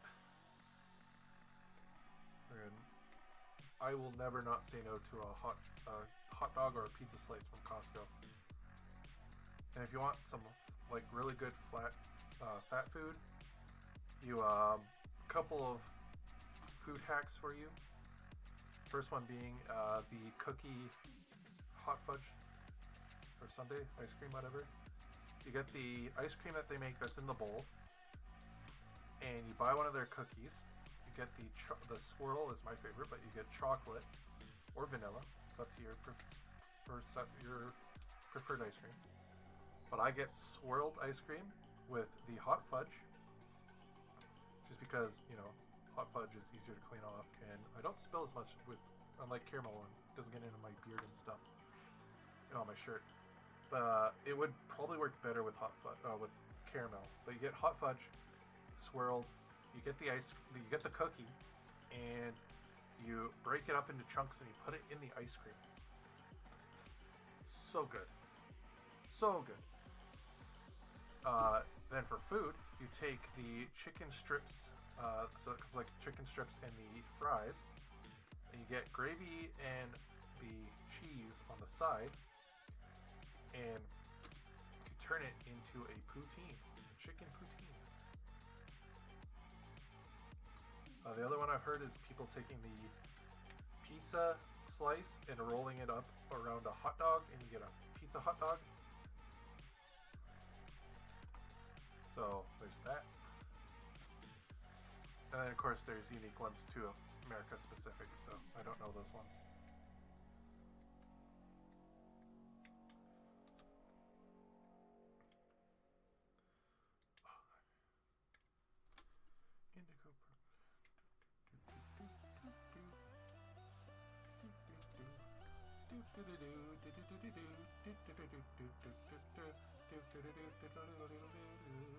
Indigo.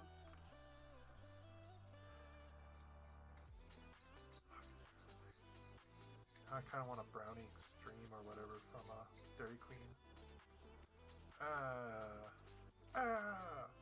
War face. What is your war face?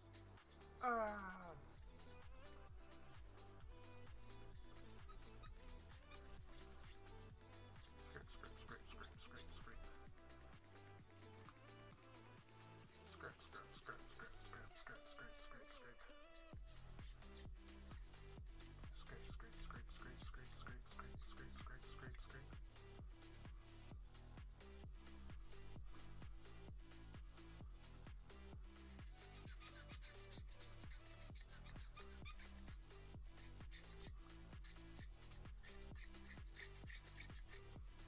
Chunks of freaking shavings of paint everywhere. Okay, there we go. Paint shavings everywhere.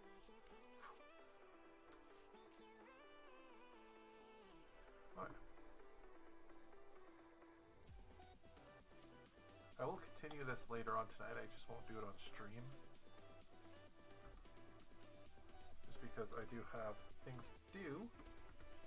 Things I want to do. You gotta balance your personal hobby, or, you know, not even necessarily the same hobby you're doing commission work for, but you gotta balance your time to do things versus times that you're getting paid to do things. Because if you're constantly just doing times to do stuff that you're being paid for, you're gonna end up disliking it, you're gonna lose all drive to do your own stuff. Or the opposite might be, you go and do your own stuff because you're getting tired of the you know, the commission work, and that leads you to not continue, and that can lead to other issues. So I like to do a balance. For every hour or two I do of commission, I will do an hour of my own stuff, or, you know, finish a model I'm working on in a unit and then go back, and so on and so forth. There we go. Now we're just going to write on the bottom of these. I think I did this one already. I did not.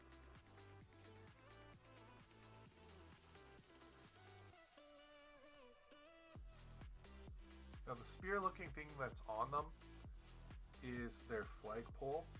And how they have you do the flags on these is because they're so small, is they have little paper cutouts that are actually a decent quality paper that has the different flags of regiments that would have been in that battle on it, that you can cut out and you can glue with white glue around the flagpole. Super glue, especially thin super glue, can also work for this too.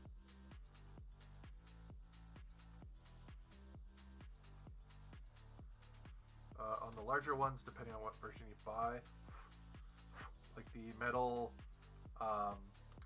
Highlanders I got, the flag carrying guy had the flag molded on the stand already. But for the plastic dudes, they came with brass little rods and paper flags that I can cut out and glue on it. So there you go. And this is a box of Napoleonic epic scale Prussians. So taking a look at some of these guys here, you have your basic command sprue for the your colors, as we call your color squad or color guard for your line. So you have one whole line of dudes with the flag and their back in a marching formation. You have then your rifles, your Jaegers as they're called. If I can focus.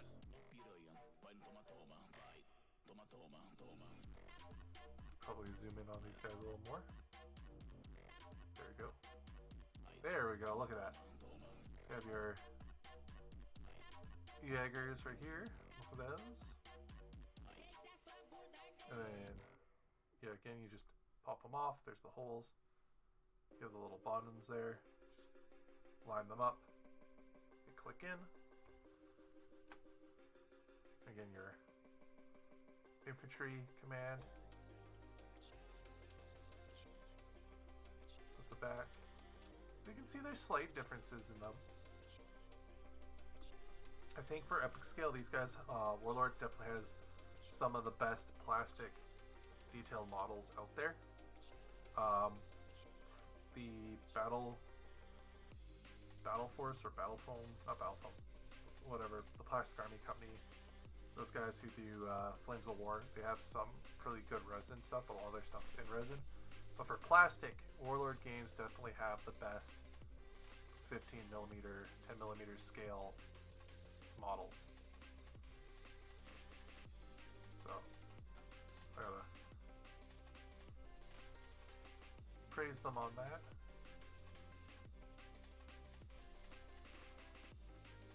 Just also write on this because I forgot of these horse dudes per line of dudes. He's their commander.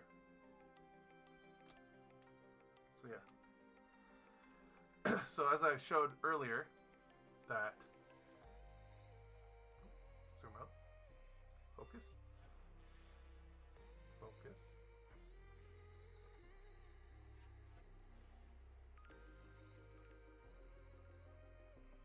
Come on, focus. There we go.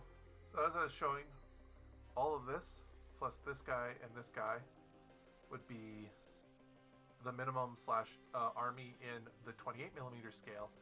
So 3 of these with your special extra dudes here is 1 unit in is basically a unit, you could say, slightly larger unit for epic scale games. So there's that. What, baby? Baby girl. Hi. I know you're there. Hello. The cat demands attention.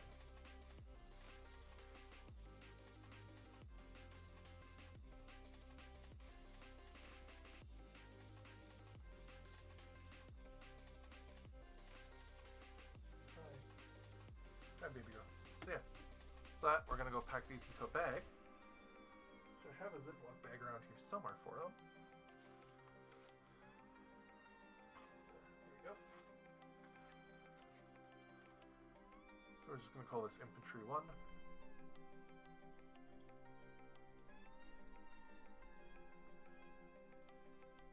Number 1.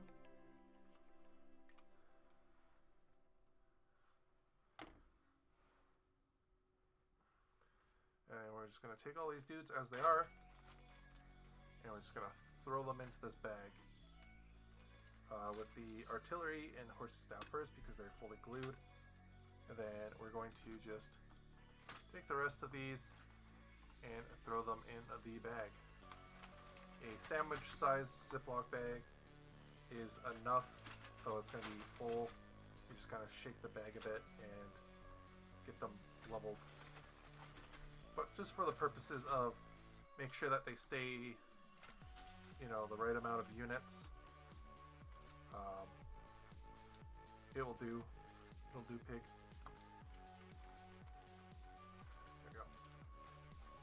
Let me make sure the Jaegers stay out because every unit in the Prussian army can take one as add-ons, at least from the starter box. So we have them in their own separate bag.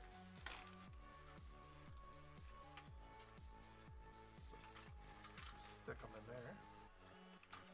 Yeah, so you have the line versions of them, and then you have them what they call the skirmishing mode. So you have them kind of unglued, so they are actual independent models.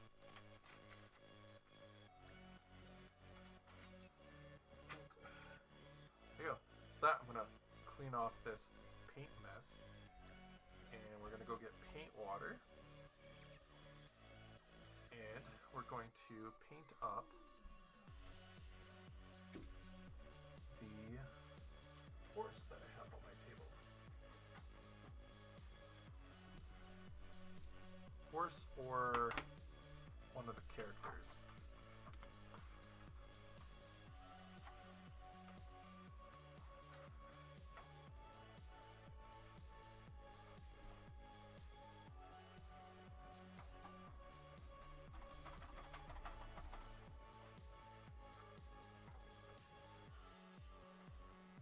Is being staticky.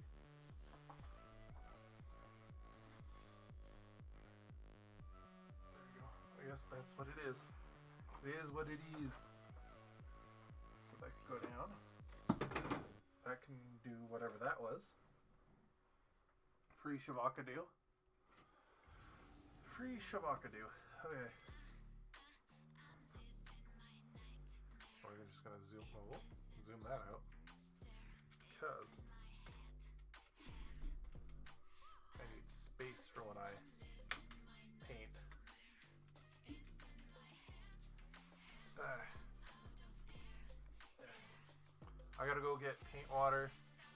return. And when I return, we will paint models. Now it's tied between painting her first. So, leave it up to you guys. I will BRB and leave it up to you guys. So, we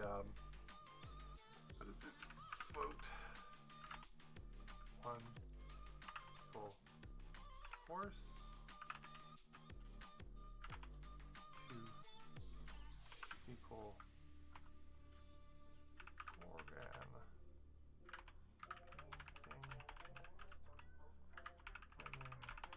Under. Oh, my sweet boogly moogly. Copy that. Whatever. I gotta post it through the thing. I forgot about that because Twitch dislikes me. Okay.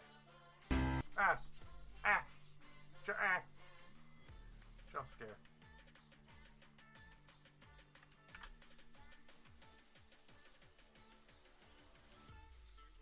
Oh, I didn't even copy the R. Would you look at that?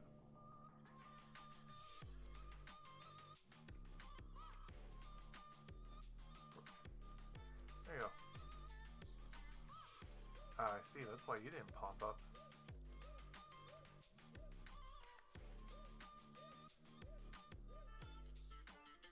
And we're going to do this. Where we go. We're going to ban them.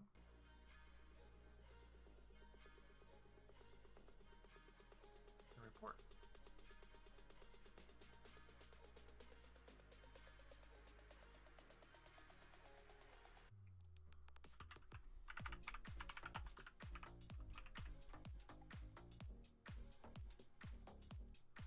There you go. Get moderated.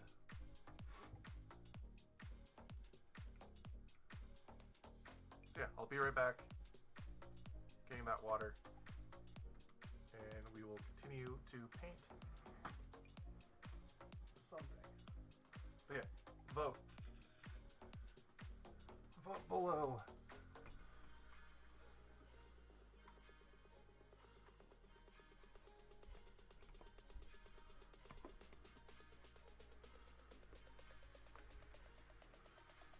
Get some paper towel also.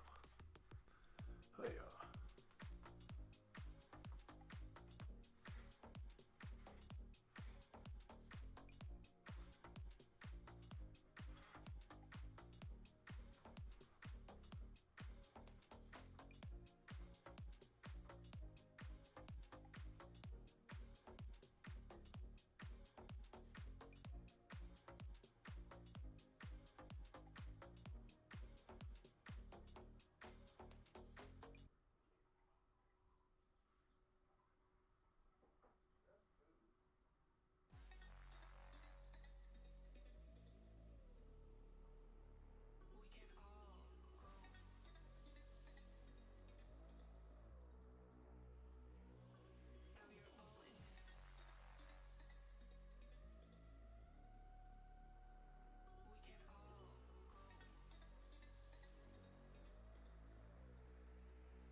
Bill, Bill, Bill, Bill, Bill, Bill, Bill, Bill. I am back. Ah, let there be light.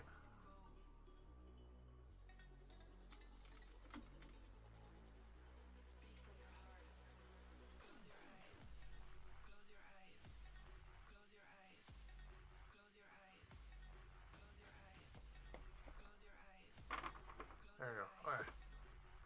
I am back. I'm back. Alright.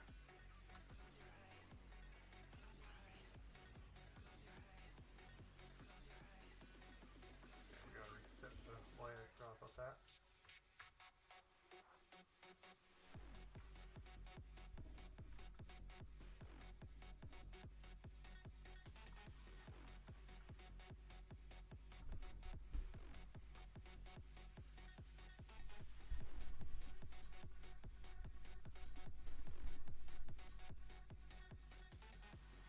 Alright, so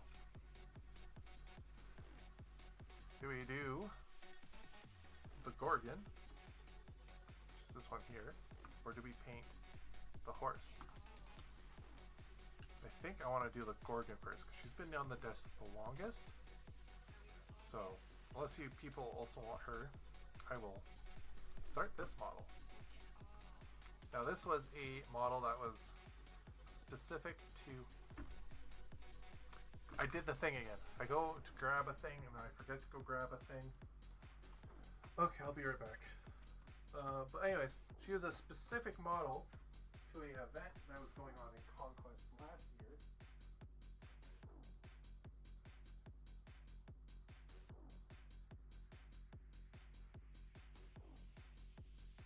And she is a model that you get that replaces another model.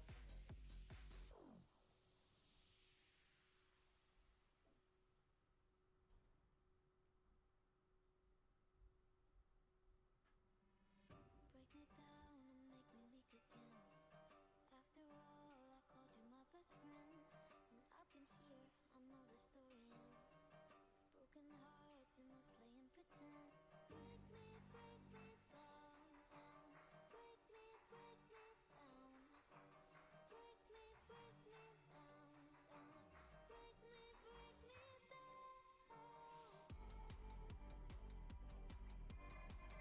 Break me down. Leads into the really cool thing that I like that Parabellum does. Maybe we go over other models.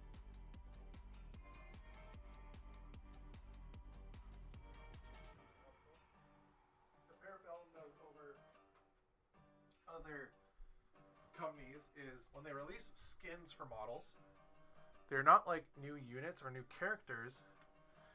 They usually replace another model in the game for reskinning purposes. They'll sometimes, like for the campaigns, have unique rules that you're only supposed to use in the campaign, but you know, there's that. If they do release a new model for the army, they usually make it a big thing, and usually it's when things get updated. So there's other games that do that, like Kickstarters, like Moonstone, where they'll have alternate sculpts for characters and stuff, but they don't usually do it where a completely different model replaces that character for the purposes of rules. Like the fish gnome, the murderous fish gnome on a shark replaces any, you know, mounted character in your army, or normal fish gnomes replace basic foot infantry guys, so on and so forth. This Gorgon replaces a Strategos, I believe they're called in the city-states armies. Can't tell if this is glue or earwax. I think this is supposed to be glue.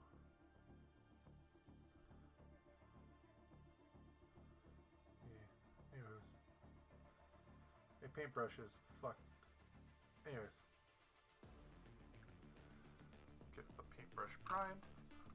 Paintbrush is primed. So now I'm going to get to their website and see what she actually looks like. So I want to paint her in a way that watches it, but also kind of see how they paint her, so I can make it myself. Okay,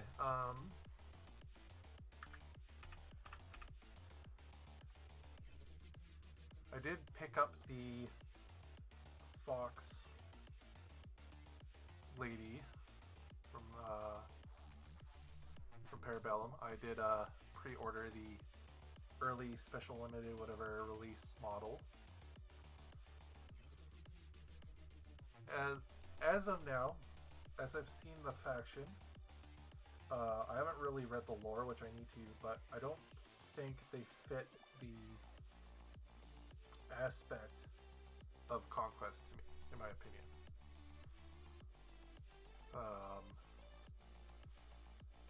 Yeah. No, they look cool. They're great models, don't get me wrong, and I like the idea of an all-brute army. I want to paint some of them, like the bird guys I want to paint up, and the fox ladies, and the ghost armor. But mostly like the birds and the fox ladies. But it's just the theme of it, I don't know. I think I'll just have to get used to it. Oh yeah, there's also one other faction though. I think that's supposed to be the Dark Elves of the Spire. Anyways, city states. To me, wee woo wee woo. Okay, so she's supposed to have normal human flesh, green snakes, red robes. Okay. Okay, dokie. I see how we're supposed to do this with her. I see, senor.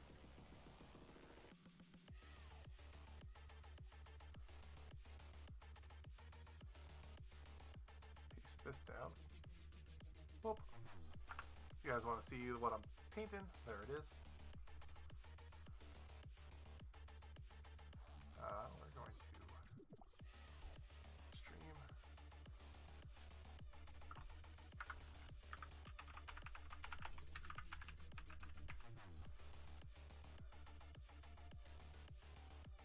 Remove moonstone, remove judgment. Do that. Remove bolt action. Conquest. There we go. Hell yeah.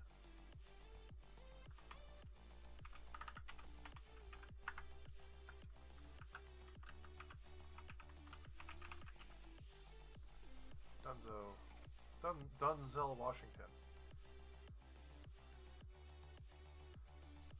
Cool. Oh yeah. How's that? Don't need it being live streamed. Double live stream. Anywho. Back to it. Okay, so we got her color scheme from the website. Let's zoom in.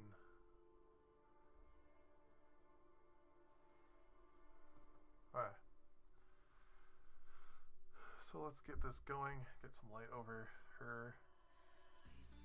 I can actually quite see really well, which is nice.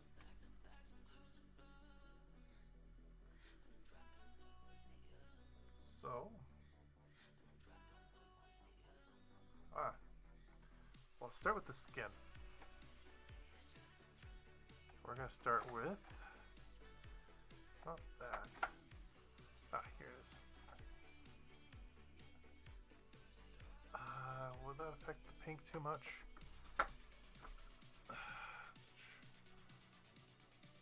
Mummy Rose. Maybe.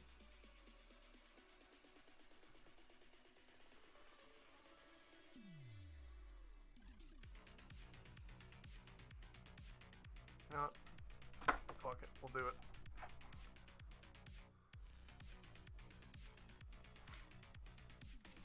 Bright pink. And bring out the paint shaker.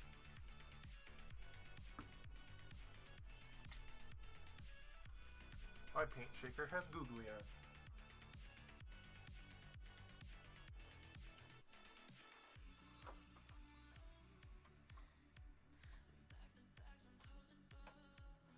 I bet you don't even have a paint shaker. Alright.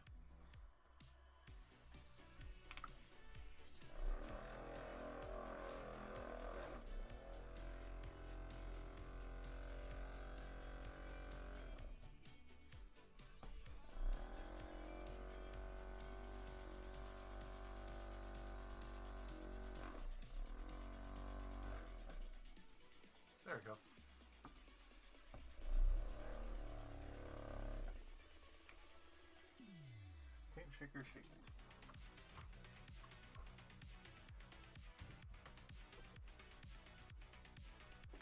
Of course, as soon as I'm doing something, it's not the cat jumping in on me, trying to get my attention. It's the neighbors upstairs being fucking annoying.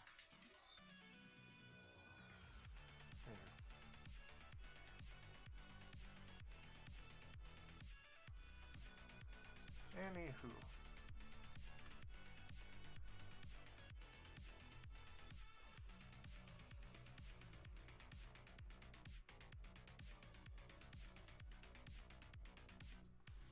There we go. So we're going to put this onto our makeshift palette here.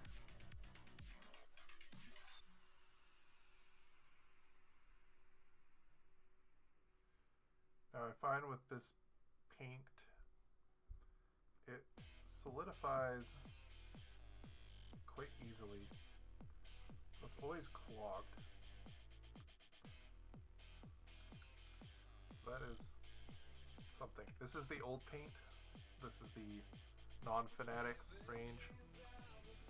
I bought my mega bundle before they had that. So there's that. Anyways.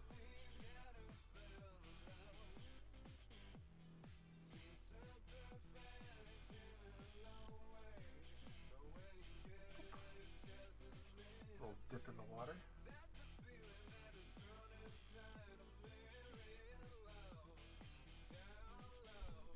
And of course, if we need to go brighter or darker with the, gotta go darker with the skin, we will just use the next level.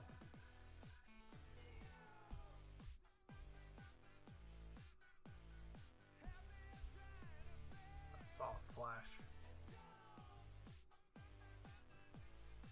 It better not be fishy flashing.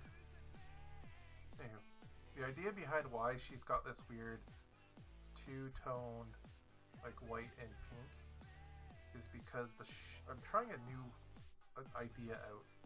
The idea is the pink is supposed to be the main part of the light that's hitting her, and kind of like a zenithal, but with the skin and the clothing. I thought the pink underneath, the paint is semi-translucent. Kind of do a cool blending technique of color differencing and stuff like that, like her skin and stuff. She's a snake lady, so it's like lighting the heat might make her look slightly different. So and do like a base coat highlight.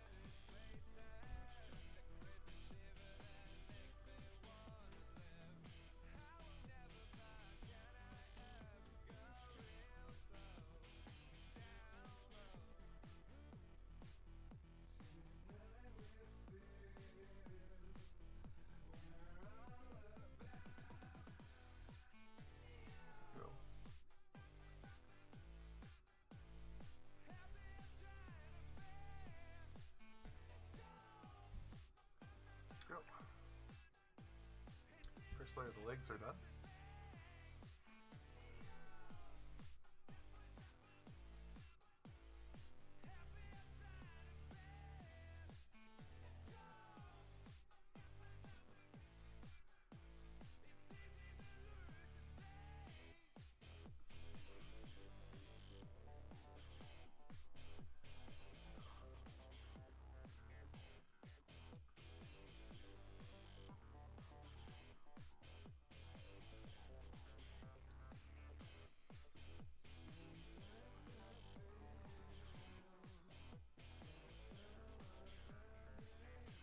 So it is doing the desired effect on the upper torso where there's more pink. So like the area with more pink, it's more warmish, or like it's got more life to it.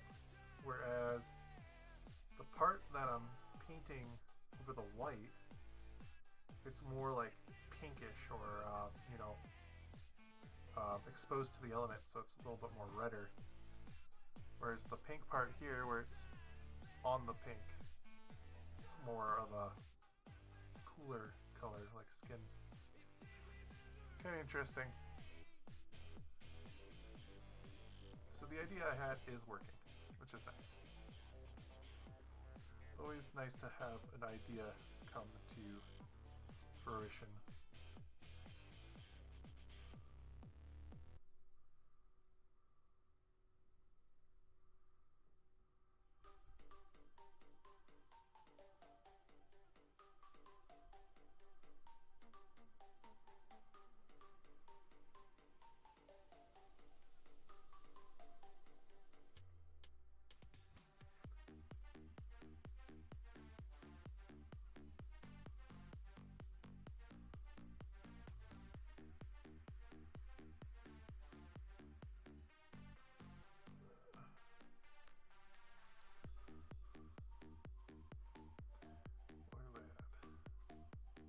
Wow.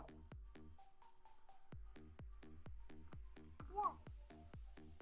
Wow, wow, wow, wow, wow, wow, wow.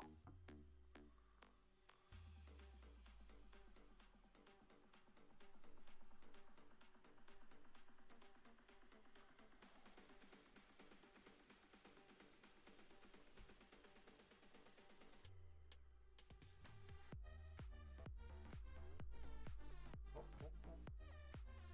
Maybe? No. Damn it. Oh, oh.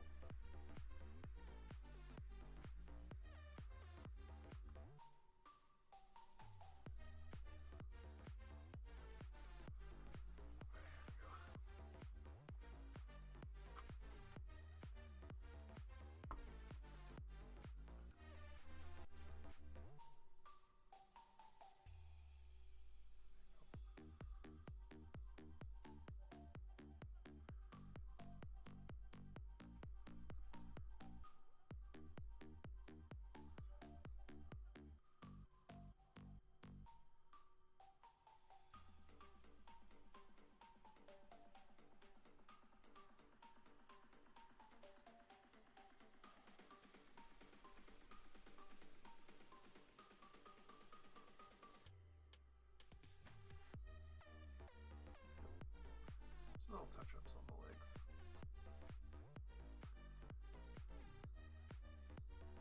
Still want some of the pink to be see-through, like because of the effect.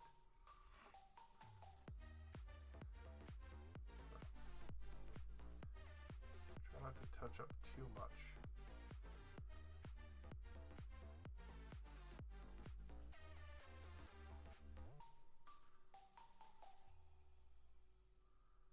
It's been a while since I've just sat down and painted. Last few weeks have been hectic and just trying to, get myself back to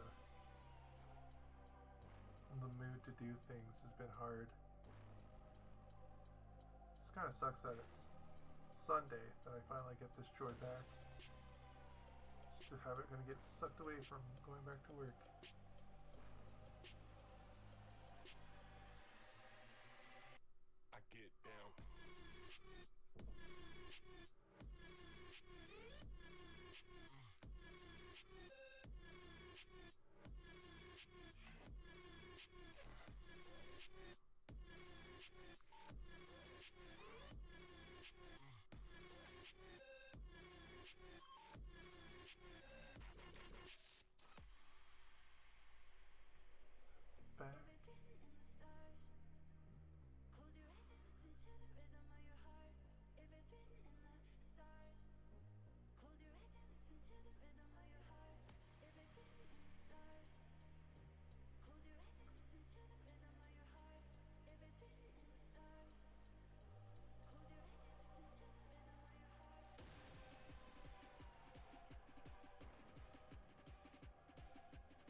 have some of this on the palette still. And on the brush. Just use it up here.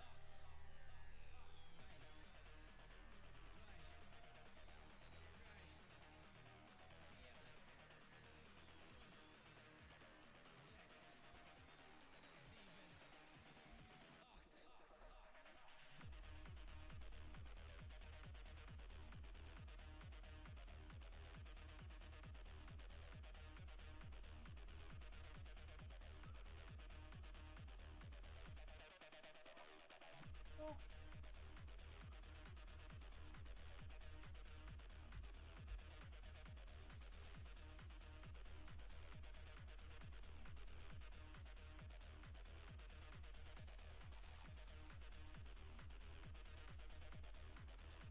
There we go. Hey, skin's done.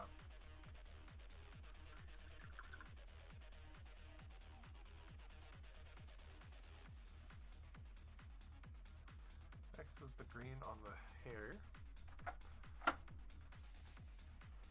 We want not that. We want this. Snake scale.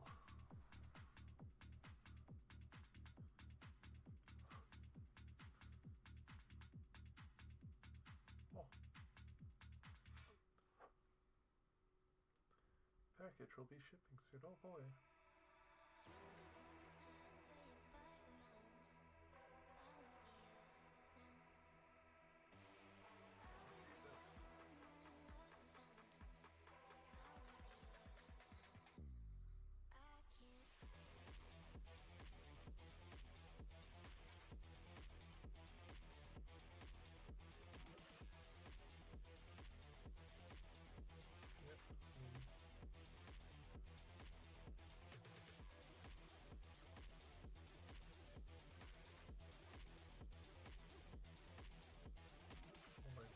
Brush stuff is coming in tomorrow. Cool.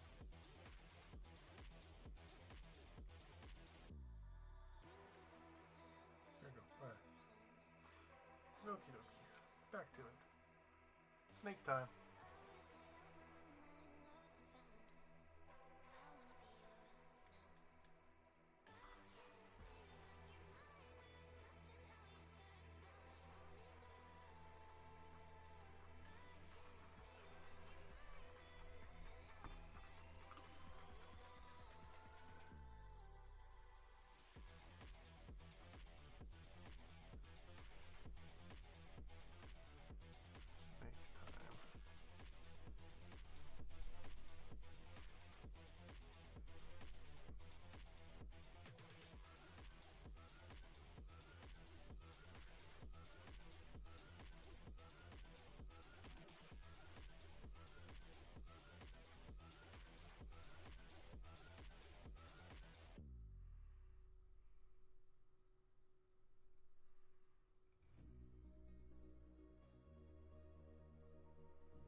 Oh, green.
Oh, it's like feathers and fur. Feathers and hair. Interesting. A little cool detail I didn't notice.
Pass on the Gorgon here.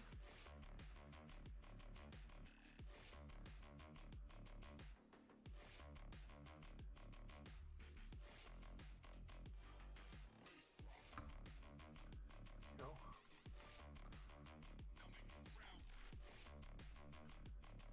Boop. Is that green?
use red.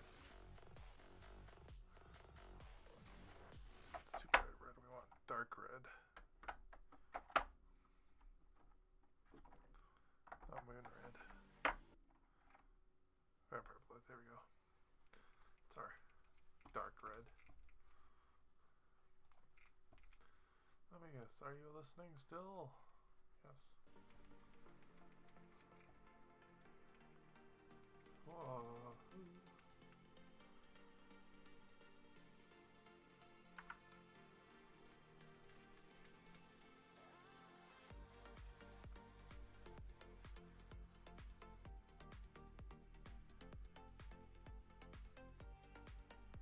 Now this is an interesting paint.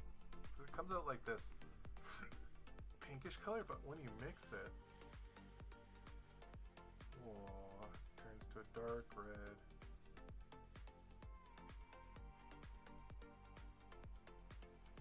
There's also a paint I found too that the one color that makes the main color is watery, then the one that you actually want is thick. So it's just like, bruh. Anyways, we're going to use it on this model. So the liquidiness will stain the white.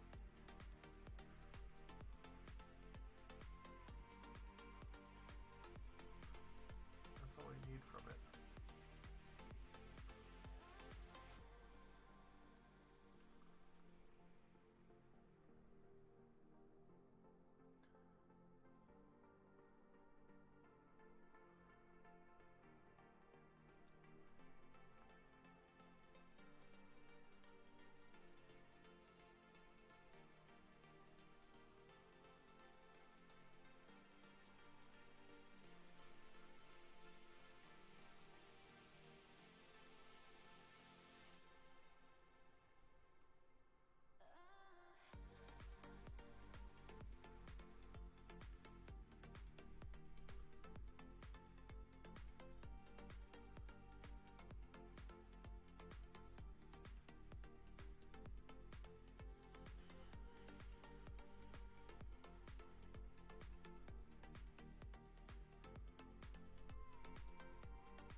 Up enough that solid bit of that should be coming out now.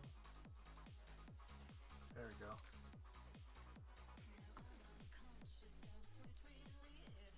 There's that red we were looking for. It's the right thickness we were looking for. It's almost like a fresh blood red.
process go on.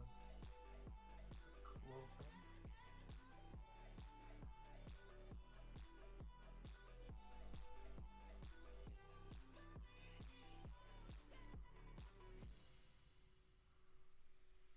We collide, staring at the stars fall. You're fading and I can do nothing. Stay home, the light is gone.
Telic time.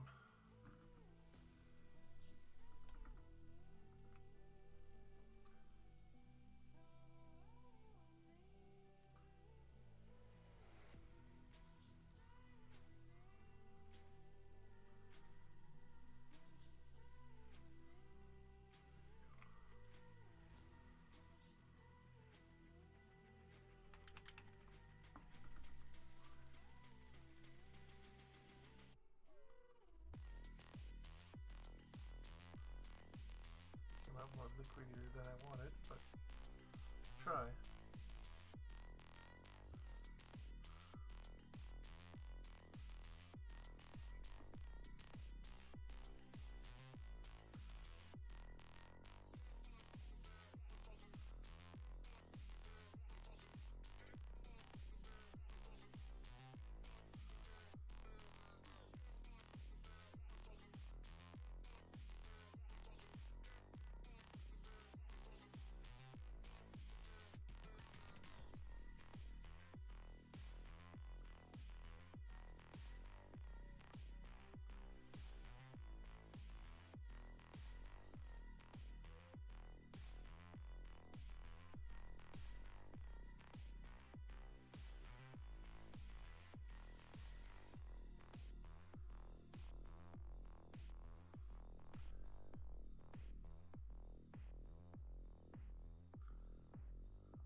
Got out of chaos for all the edge highlighting, and I'm back to edge highlighting.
tool is not wanting to work. I've thrown it a couple of times.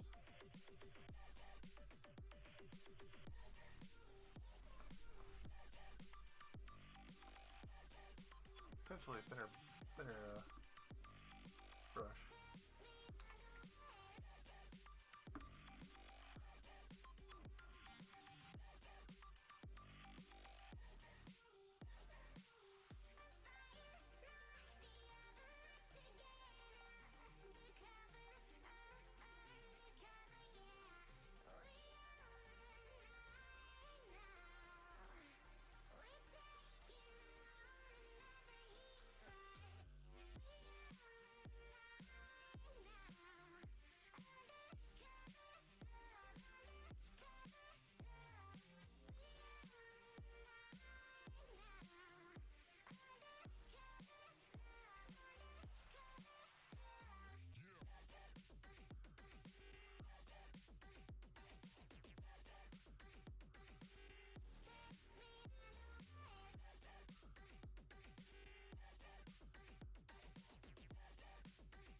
Clean off this brush because we're going to have to switch to a tinier brush now.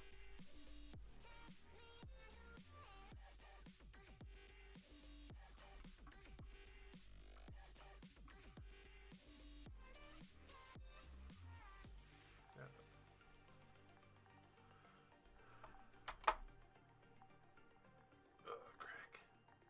Crackimals.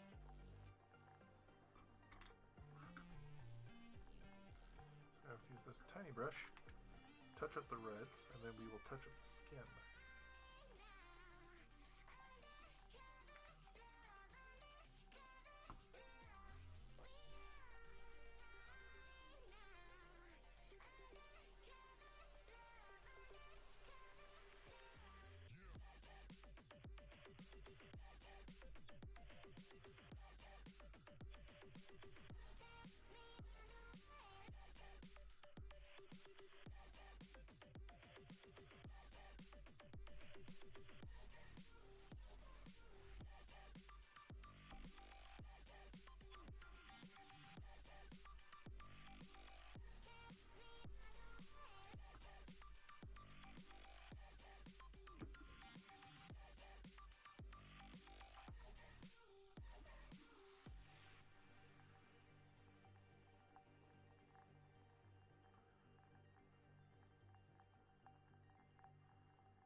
binds her into our army.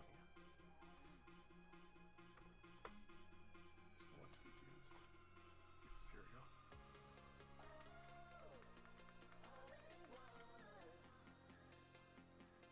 Since she is a leader character,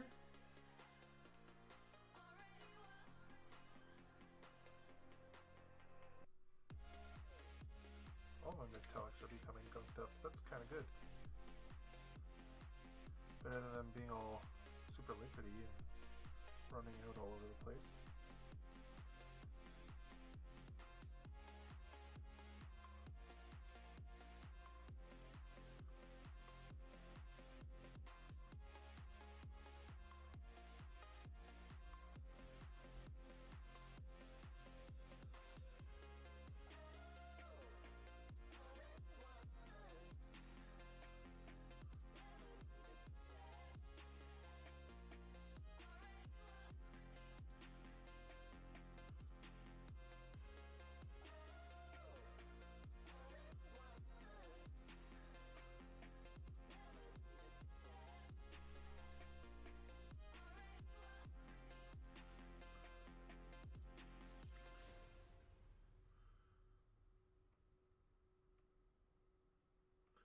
Boom, diada.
Metallic purple's done.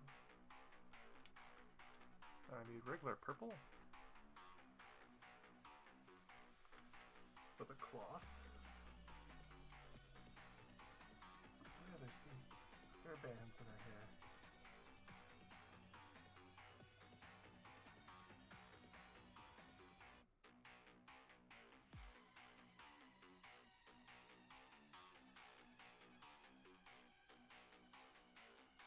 I am doing the fine details, so if she's not on the screen, I am sorry for that.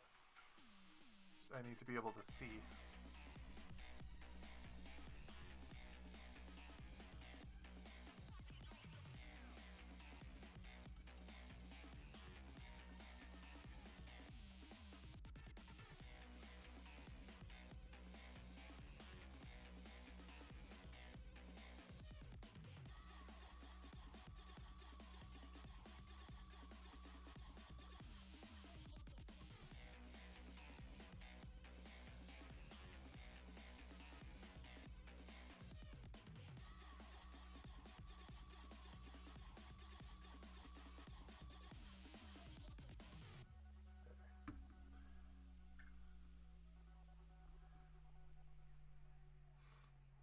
I do need gold for the...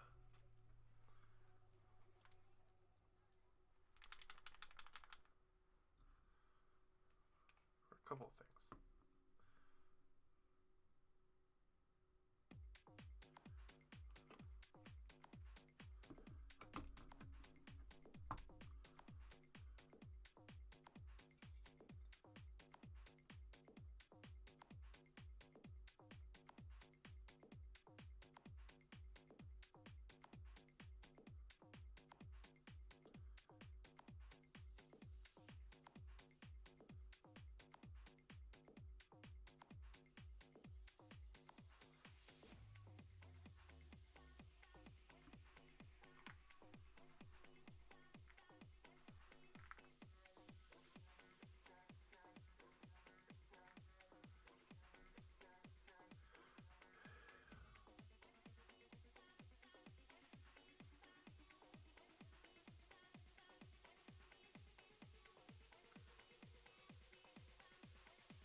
lot of detail, but it's all small.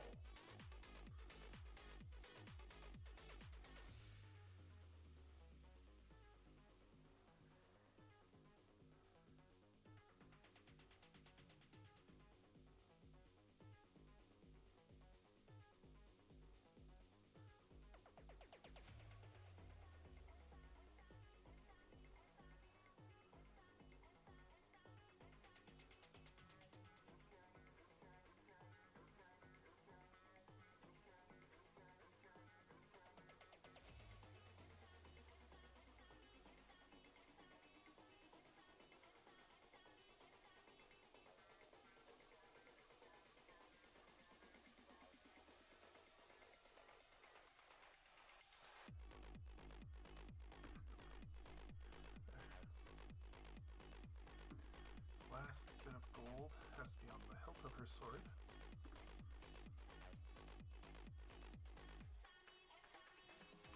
A skooma.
Gold done. Right, the skin again to fix the neck.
Got that bronze back.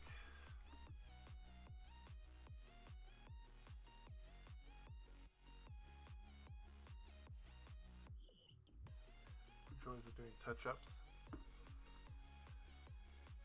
especially in small areas with shaky hands.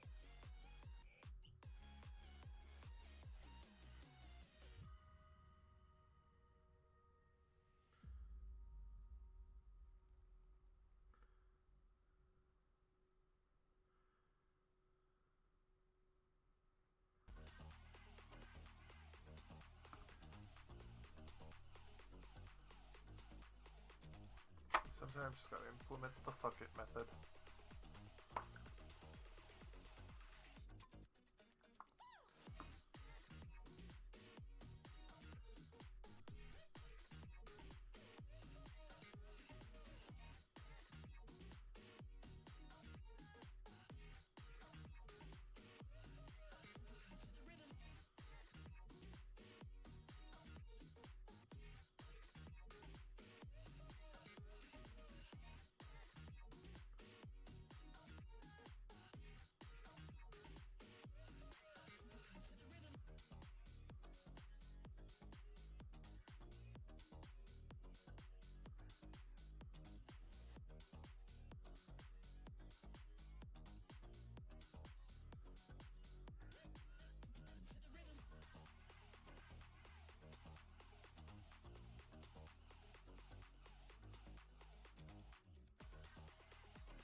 a purple on the skirt area. Skirt, skirt.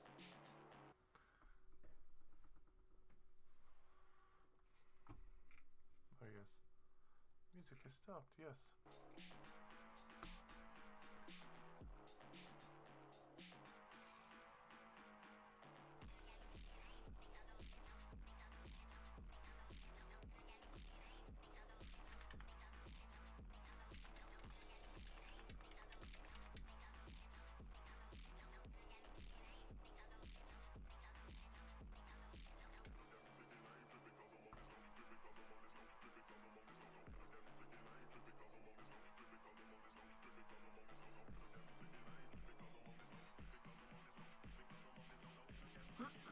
Mix that up. Back.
This is another reason why I couldn't be good at painting full armies. Freaking, I spent so much time on details.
Nice purple, just goes on very shittily.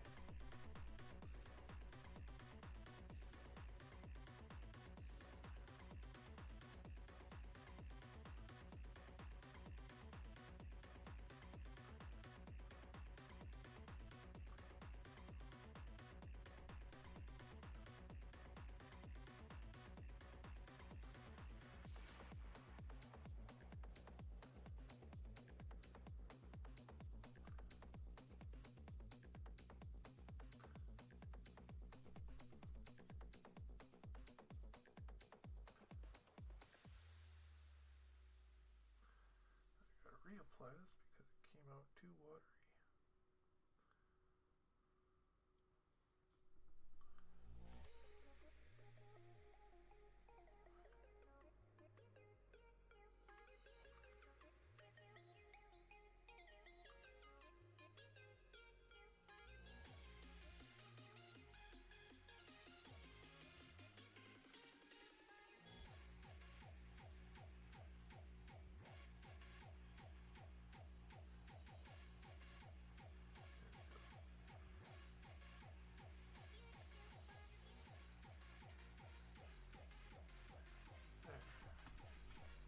I do like blues on the end. But that's that for the sorts.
It's the hooks too that hold up the scabbard.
the touch-ups in the world.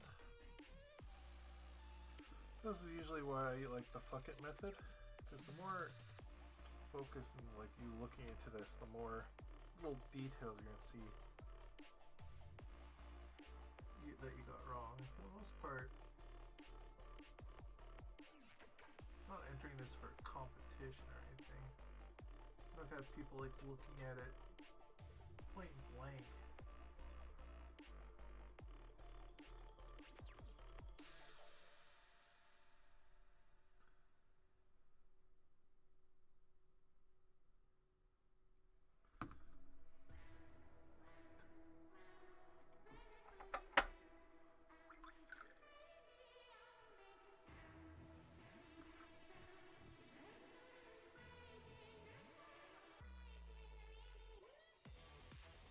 I will always notice on cameras where I messed up.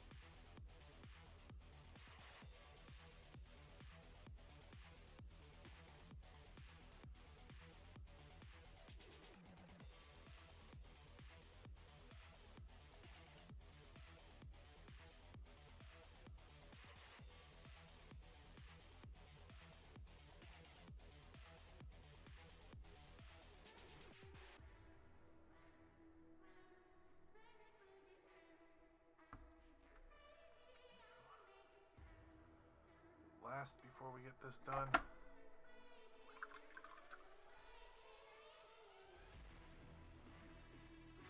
You need the smallest brush.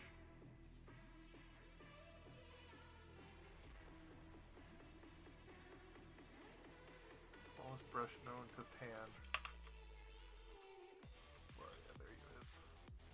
This is a brush that somebody brought back to me from Japan.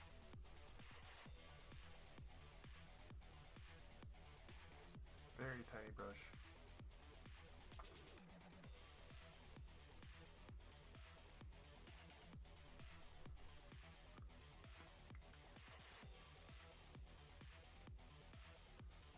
But this is where I need to pray to the thinking gods.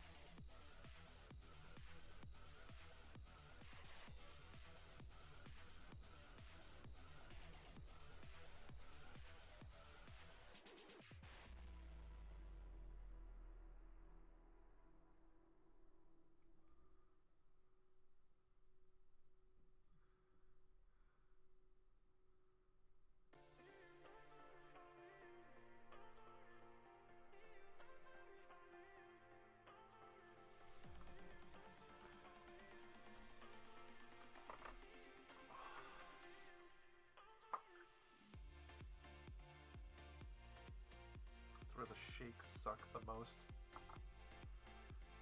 Forever Tremors.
Great Boogly Moogly, wish me luck.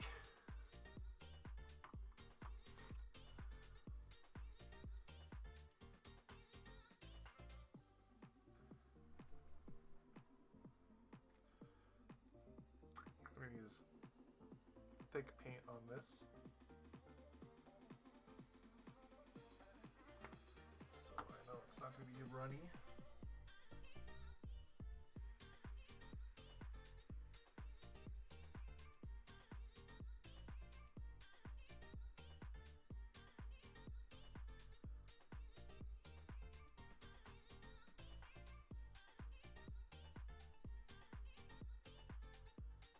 Holy shit.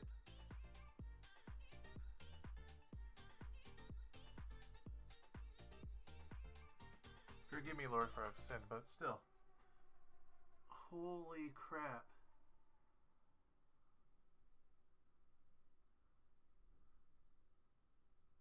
I know there's probably nothing to a lot of people, but I just painted the best eyes I've ever painted.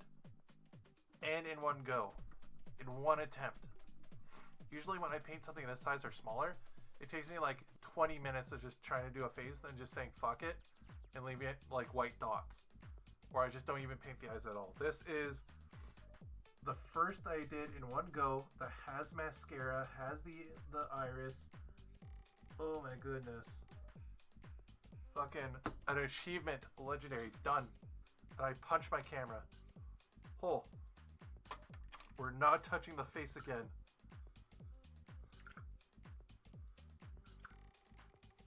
That's that.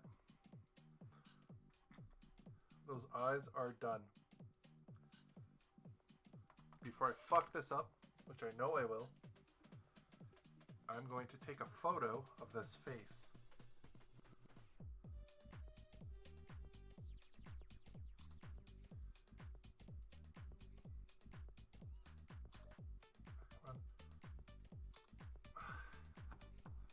See, I got the shaky hands. It's hard for me to even take a photo.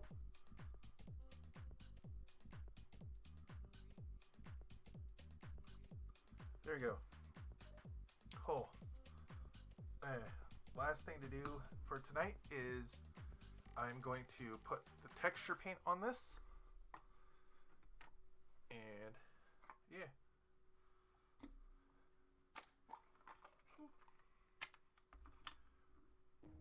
Once we're done the texture paint, I'm going to go get some food and continue painting the horse. So, applying the texture paint on.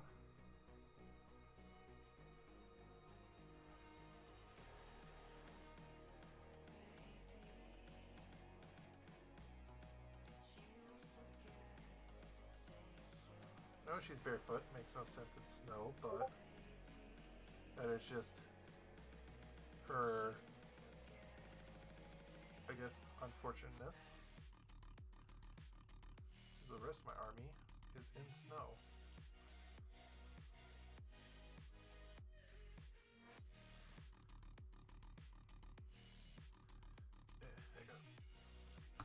There we go. It's a little bit of snow, just a little. Come on. There we go.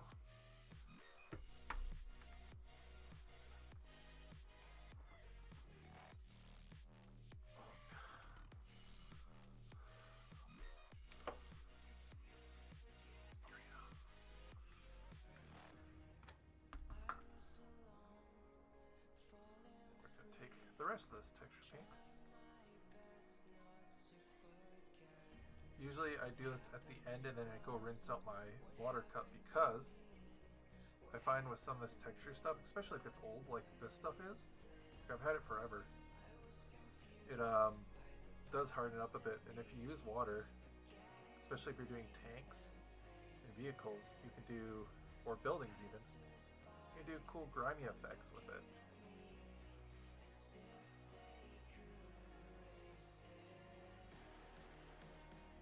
If I wet this a bit, I can put it on the bottom of her feet and it'll look like she's walking through mud. Which, the one time I want I don't care if the feet are covered in mud is the one time I make her feet look clean. Unintentionally, too. Come on. Get filthy feet.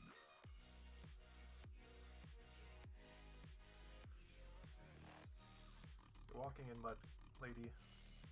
There we go. Her feet is muddy.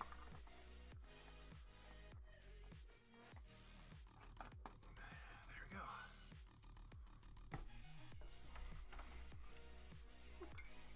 With that, she is done. So I'm going to go post this on Twitter. I'm going to go get food stuff ready, you know, clean up, have that, turn this off, switch to the closing. I'm going to go, you guys stay. I'm going to go transfer you to somebody else who's streaming. So thank you so much for stopping by. Make sure to keep checking me out on the weekend. Subscribe to notifications so when I go live, you'll get it. If not, please check out my YouTube where I post videos and streams and stuff on there from time to time. Thank you so much. We will see you guys next time. Bye-bye. Stay around and I will transfer you to somebody else. You'll get channel points from them.